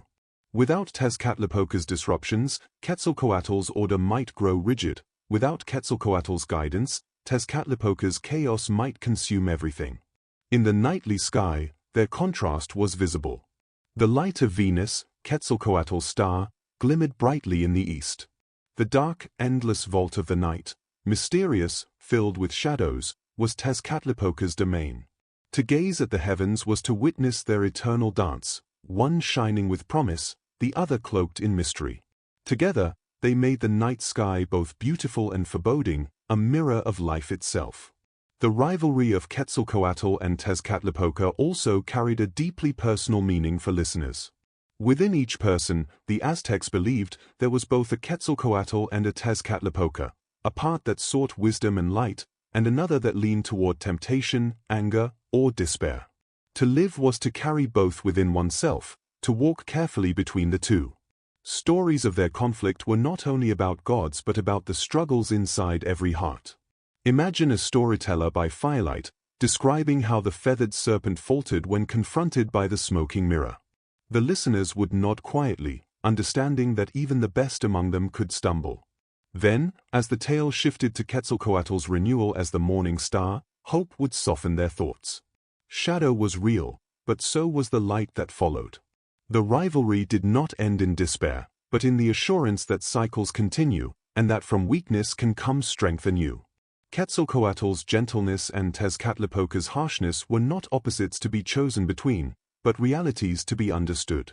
The Aztecs embraced the idea that both forces were essential, that life itself was made of tension and balance.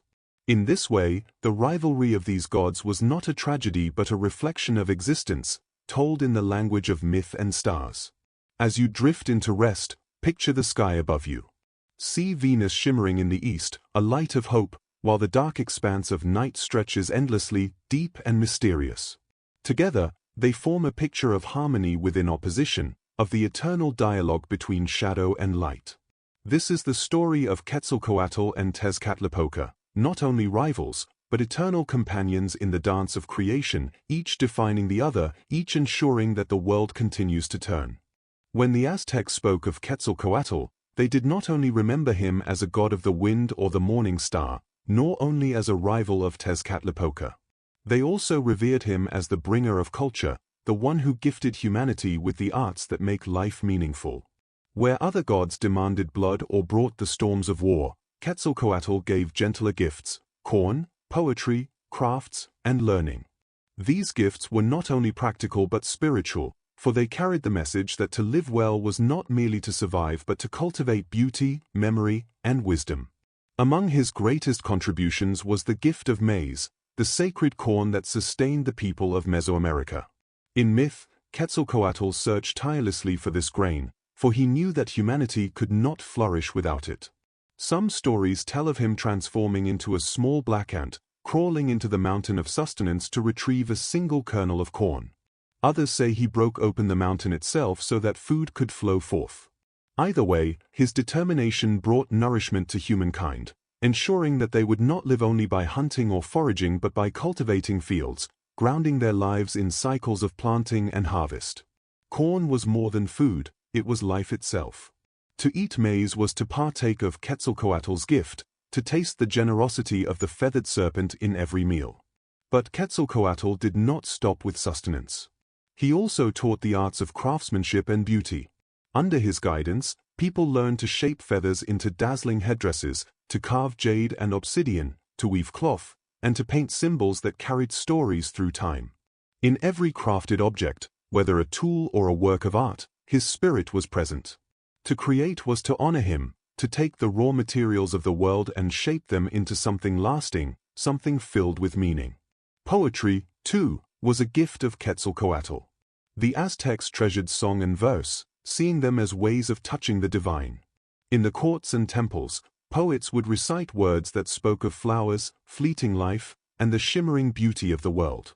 These songs were not simply entertainment but prayers, woven in rhythm and sound. Quetzalcoatl's spirit lingered in every line, reminding listeners that even in a world of struggle, there was space for reflection, beauty, and the search for truth. To speak poetry was to align the heart with the feathered serpent's breath, gentle and eternal. Knowledge itself was his domain. Quetzalcoatl taught humanity how to measure the passage of time, to read the stars, and to keep track of days and seasons through the sacred calendar. With this knowledge, people could plant at the right moment, celebrate festivals in harmony with the cosmos, and align their lives with the greater cycles of existence. Time was not left to chaos but became a rhythm, a pattern through which humanity could walk with confidence. This knowledge was sacred, and those who tended it, the priests, the scholars, the keepers of codices, saw themselves as servants of Quetzalcoatl, guardians of his wisdom. His role as a culture bringer made him unique among the gods. While others embodied raw elements, fire, rain, war, or death, Quetzalcoatl embodied the things that gave life dignity. He was not only about survival but about flourishing. He whispered that life could be more than toil and sacrifice, that it could also be art, song, ritual, and the pursuit of wisdom. In him, the Aztecs found a divine reflection of their highest aspirations, to be not only alive but truly human. The gifts of Quetzalcoatl also shaped the identity of rulers and leaders. Kings who wished to be remembered as wise patrons of their people often associated themselves with the feathered serpent. To rule in his spirit was to care for the nourishment, education, and beauty of one's people. Even in the midst of an empire known for conquest and sacrifice, the memory of Quetzalcoatl offered an alternative model of leadership, one rooted in gentleness, wisdom, and generosity. For the ordinary listener, though, these stories were less about politics and more about daily life. When a farmer planted corn, he remembered that the kernel was a gift of Quetzalcoatl. When a child learned to speak poetry or a young craftsman shaped his first tool, they were walking in the god's footsteps. In every act of creation, in every moment of learning, the feathered serpent's presence was alive. There is a calm beauty in these stories, a reminder that the divine can be found not only in thunder, fire, or the fierce demands of sacrifice, but also in the quiet acts of cultivation and care. Quetzalcoatl's legacy as a culture bringer speaks to something universal, that humanity is at its best when it creates, when it learns, when it sings, and when it finds meaning in beauty as well as survival. Imagine the storyteller at night, describing how the god transformed into an ant to bring forth corn, or how he taught people to weave songs and measure the heavens. Around the fire, listeners would smile softly, comforted by the thought that their very lives, their food, their art, their words, were gifts from the Feathered Serpent. These were not distant myths but truths felt in the warmth of a meal, the rhythm of a song, the turning of the seasons. As you drift into rest, let the memory of Quetzalcoatl's gifts linger with you. Think of the taste of corn, golden and sweet, a gift carried from the mountain. Picture the weaving of cloth, the carving of jade, the singing of poems that float like flowers on the breeze. Feel the steady rhythm of time, counted by the stars, and the whisper of wisdom in the quiet of your heart. These are the treasures of the Feathered Serpent, gifts not of conquest but of culture, given to remind humanity that life is more than survival, it is art, song, and the eternal search for meaning. For the Aztecs, Quetzalcoatl was not only a figure of myth but a living presence woven deeply into the rhythms of ritual and ceremony. To honor him was to enter into a relationship with the sacred, to step into a space where the human and divine touched. His worship was quiet yet profound, carried out in ways that reflected his gentle nature, his gifts of knowledge, and his role as a bridge between earth and sky. Ceremonies dedicated to him were not acts of force, but of offering, learning, and remembrance. The Aztecs built shrines and temples to Quetzalcoatl across their cities, but his most unique sacred spaces were round temples, unlike the sharp-edged pyramids of other gods. These circular structures symbolized the wind, his breath, which could move freely without obstruction. At the center of such a temple, priests would gather to make offerings of flowers, feathers, incense, and music, gifts that express devotion without the violence of bloodshed. These offerings were given with care, a symbolic act of harmony and gratitude. Certain festivals celebrated Quetzalcoatl in a way that blended myth, poetry, and ritual.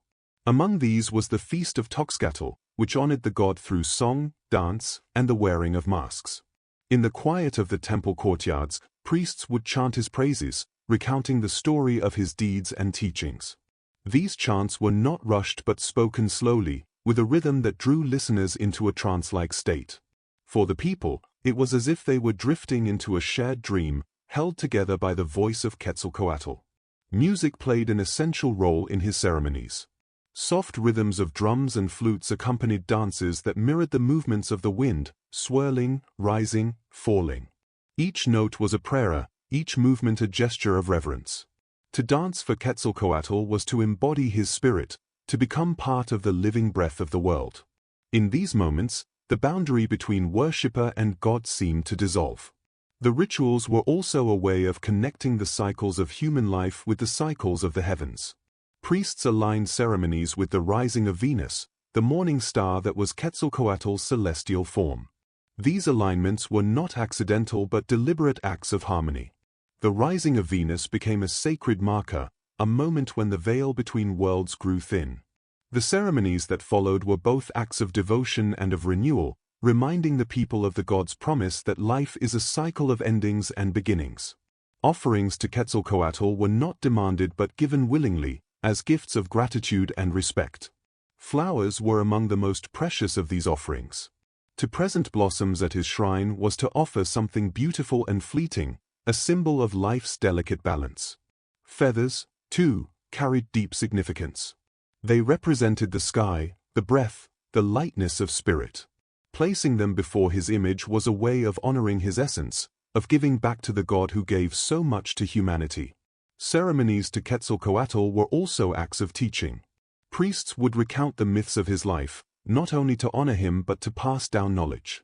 In these stories were lessons about humility, the pursuit of wisdom, respect for life, and the balance between light and shadow. For the Aztecs, listening to these tales was a way of connecting with their own place in the world, a way of remembering that they were part of something far greater than themselves. The act of ritual was, above all, an act of alignment. It drew people into harmony with the cycles of nature, with the breath of the wind, with the rhythm of time. To participate in a ceremony for Quetzalcoatl was to breathe in his presence, to become part of the living story of the Feathered Serpent. It was not merely an offering to a god, but a way of offering oneself, one's time, attention, and heart, to the sacred. In a world often marked by conflict, the rituals for Quetzalcoatl offered a place of quiet reflection. They were moments when the people could pause, listen, and remember. They could feel the breath of the wind on their skin, hear the songs of poets, and touch the offerings of flowers and feathers. In these sacred spaces, the world grew still, and the voice of Quetzalcoatl could be heard, not as a roar, but as a gentle whisper. Even in their simplest form, these rituals carried deep meaning. A farmer offering the first maize of the season, a child placing a flower at the edge of a shrine, a priest chanting softly before dawn, each act was a ceremony, an echo of devotion. Together, they formed a tapestry of worship that connected the everyday to the eternal. The ceremonies of Quetzalcoatl remind us that worship need not be grand or violent to be sacred. They show that reverence can live in quiet offerings, in the turning of a dance, in the singing of a song. They were an expression of the belief that the divine is found not only in thunder or sacrifice but in the steady breath of life, in the cycles of the earth, and in the songs of the heart. As you drift into rest tonight, imagine standing in one of these round temples. Hear the soft chant of the priests, smell the perfume of blossoms, feel the caress of a gentle wind. See Venus rising in the east, her light weaving with the music, the prayers, and the offerings. In that quiet moment, the spirit of Quetzalcoatl is near, guiding, teaching, and reminding us that every act of devotion, no matter how small, is part of the living story of life. The story of Quetzalcoatl's life does not end in triumph alone. It turns toward a chapter of absence, of departure, and a promise that lingers across centuries. This is the tale of his exile, a moment when the feathered serpent left the world he had shaped, carrying with him both sorrow and a vow of return. To the Aztecs, this was not simply the end of a god's presence but a turning point filled with meaning, mystery, and a quiet kind of hope. The reasons for Quetzalcoatl's exile are told in many variations, each carrying its own shade of lesson. One of the most enduring tells how he was tricked by Tezcatlipoca, the smoking mirror. Through illusion and temptation, the rival god exposed Quetzalcoatl's weaknesses, and the god of wind and wisdom found himself filled with shame. It was a moment that taught even the divine the truth of human frailty, that no matter how wise or pure, every being can falter. Bound by honor, Quetzalcoatl chose not to cling to power but to leave. In his departure, Quetzalcoatl did not vanish in violence. He walked away quietly, carrying with him the gifts of maize, knowledge, and culture.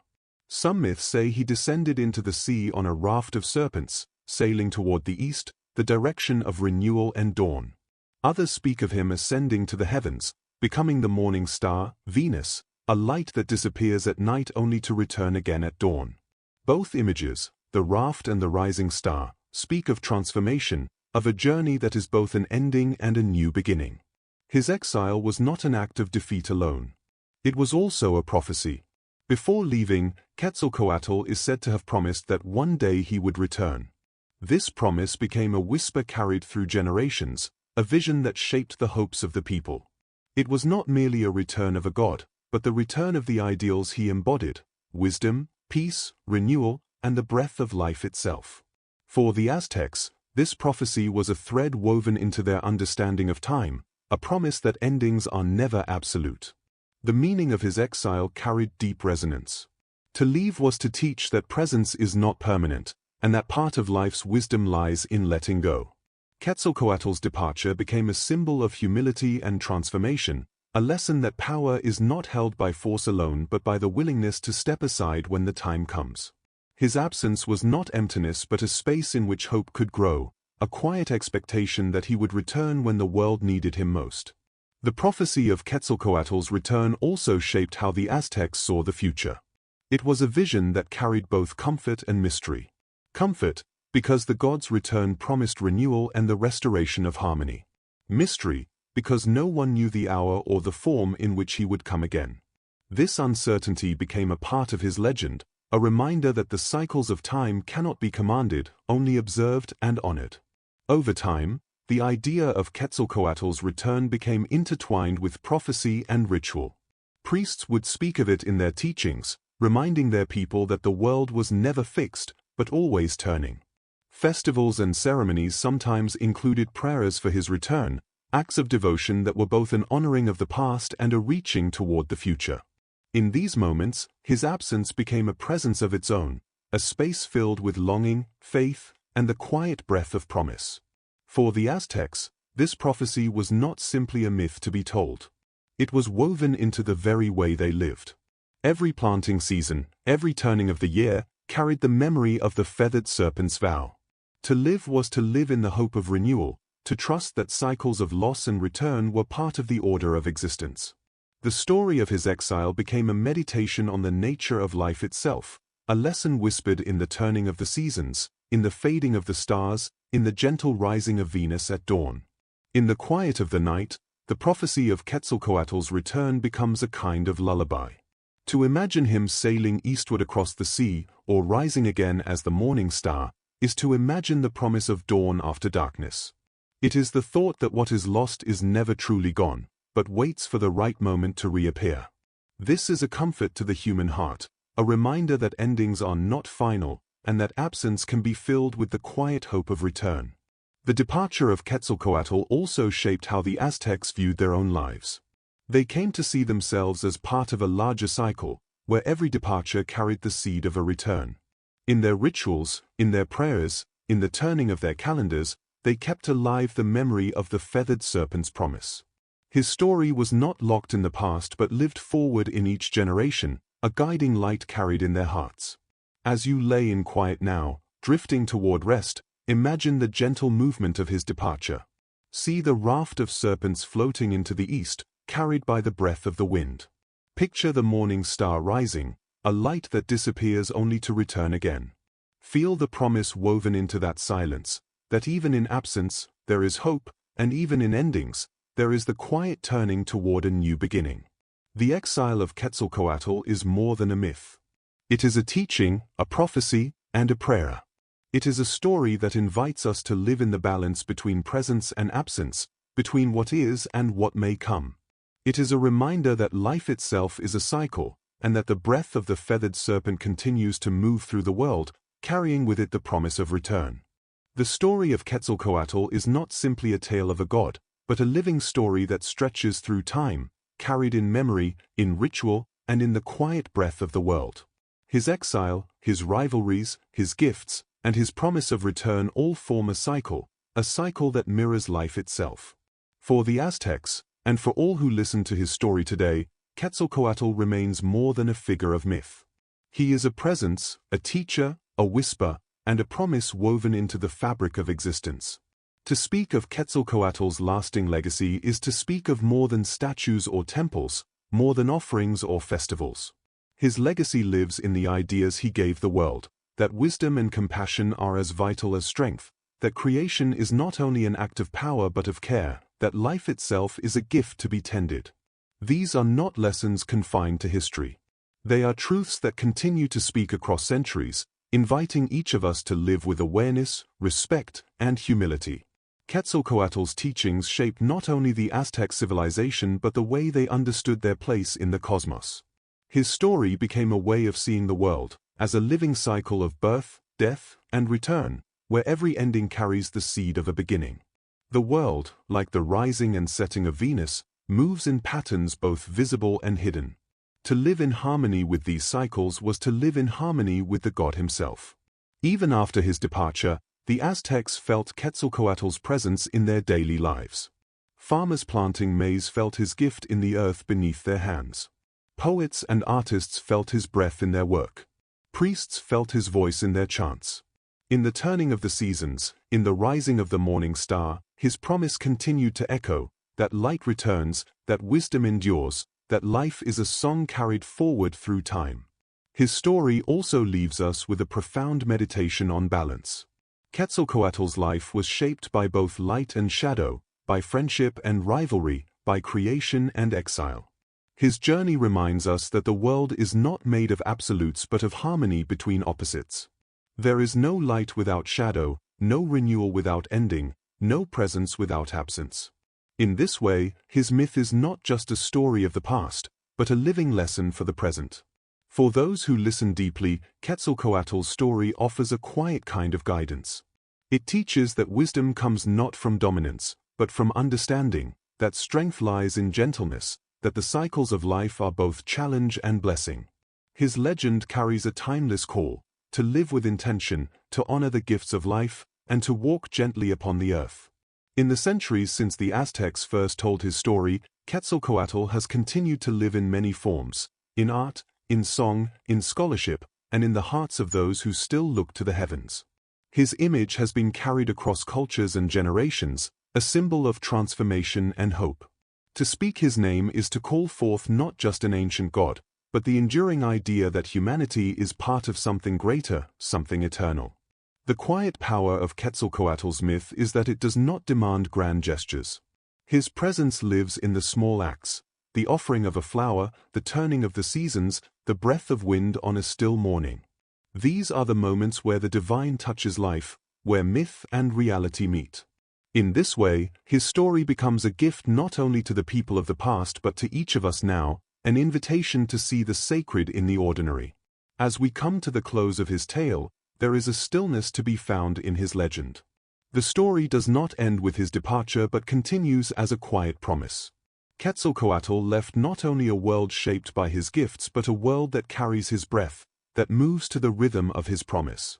His exile becomes a meditation on patience and hope, the understanding that some returns take time, and that waiting can be a sacred act in itself. Perhaps this is why his prophecy of return holds such power. To imagine Quetzalcoatl coming again is to imagine renewal itself. It is to believe that no ending is absolute, that the cycles of life will turn again, that the breath of wisdom and compassion can return to the world when it is most needed. For those who rest beneath the stars, his return is a kind of comfort, a gentle assurance that the light will rise again. The lasting legacy of Quetzalcoatl is a tapestry woven from many threads, the gift of maize, the teaching of knowledge, the offering of art and poetry, the harmony of ritual, and the quiet promise of return. Together, these threads form a living story that continues to move through time, as softly and persistently as the wind. As you close your eyes tonight, let his story rest in your heart. Imagine the feathered serpent, drifting away on a raft of serpents, carrying with him the seeds of wisdom, carrying the promise of return. Hear the breath of the wind as a song, gentle and eternal. See Venus rising in the eastern sky, a light that disappears only to return again.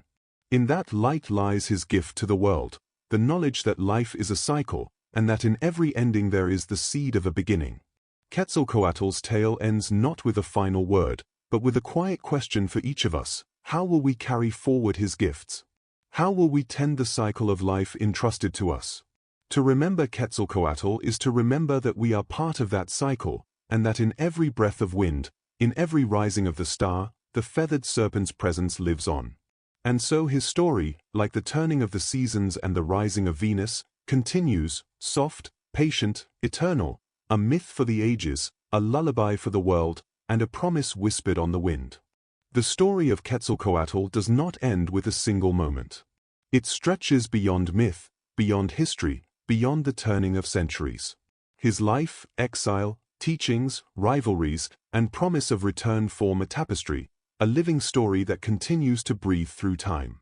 Section 21 is the closing breath of that story, the quiet moment where the listener is invited to reflect, rest, and carry the story forward.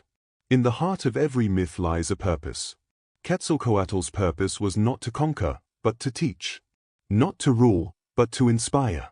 His path through creation, through rivalry, through gift-giving and departure, became a lesson woven deep into the soul of the Aztec people, that life is a cycle of learning, offering, letting go, and returning. This is the essence of his legacy. As we come to this final section, it is important to see Quetzalcoatl not only as a figure of the past but as a living symbol. In the gentle unfolding of the world, his presence remains, in the turning of the seasons, in the breath of the wind, in the rhythm of time. To tell his story is to honor this presence, to remember that myth is not something confined to books or temples but a living current that moves through us all. For the Aztecs, Quetzalcoatl was more than a god. He was a teacher of life's deepest truths. He taught that the world is sustained not by force alone but by care. That wisdom comes not from power, but from compassion.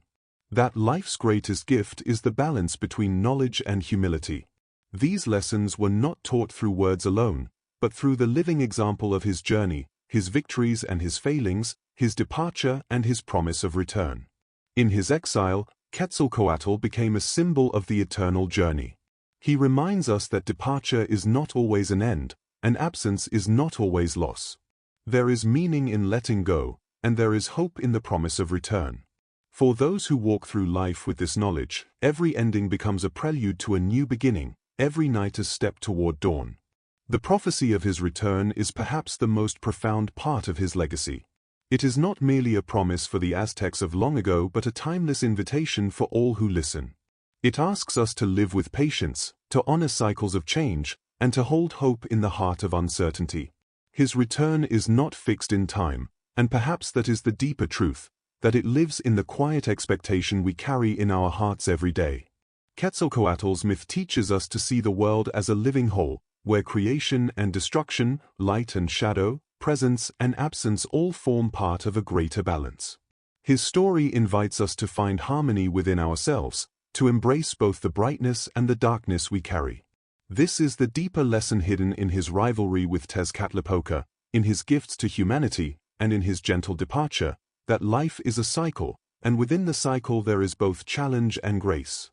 As this final section unfolds, imagine the soft rhythm of a story coming to rest. Picture the wind moving through a quiet valley, carrying the scent of flowers, the sound of a distant flute. Hear the voice of a storyteller, low and steady, guiding you toward stillness. This is the kind of ending Quetzalcoatl's story calls for, not a loud conclusion, but a soft closing, like a gentle breath before sleep. His tale is, at its heart, a lullaby. It is the telling of a journey that began in creation and moves toward rest, carrying with it the gifts of wisdom, poetry, compassion, and hope. For those who listen deeply, it offers a kind of peace, a reminder that even in absence, there is presence, even in endings, there is a beginning, and even in silence, there is a voice. The Aztecs carried this story not as a relic of the past, but as a living teaching. They wove it into their festivals, their rituals, their art, their songs, and their lives. Quetzalcoatl lived in their offerings, their prayers, their turning of the seasons. His presence was not locked in temples or codices, but in the breath of the wind and the turning of the world. And so, as the story comes to its close, it opens one last gift, the invitation to carry Quetzalcoatl's spirit into our own lives. To see the world as a cycle of creation and renewal. To offer our own acts of care and wisdom. To walk gently, mindful of both light and shadow. To hold hope in our hearts, even when the path leads us into night. As you rest now, imagine the feathered serpent drifting on the wind, leaving behind a trail of stars. See him journey toward the east, toward a dawn that has yet to come. Hear the whisper of his promise, that he will return. Let this whisper become your own quiet prayer, a prayer for peace, for wisdom, and for the gentle turning of the world. The story of Quetzalcoatl is a story without an ending. It is a living story, carried in the wind, in the turning of the seasons, and in the hearts of those who listen. It is a gift passed down through time, an eternal reminder that life itself is sacred, that knowledge and compassion are treasures to be held dear, and that every ending carries within it the seed of a new beginning. And as the night deepens, as your breath slows, as dreams begin to unfold, carry this final truth with you: Quetzalcoatl's journey continues. In the stars above, in the wind that touches your skin, and in the quiet heartbeat of the world. His story rests now, as you rest, wrapped in the stillness of night, and the promise of a new dawn.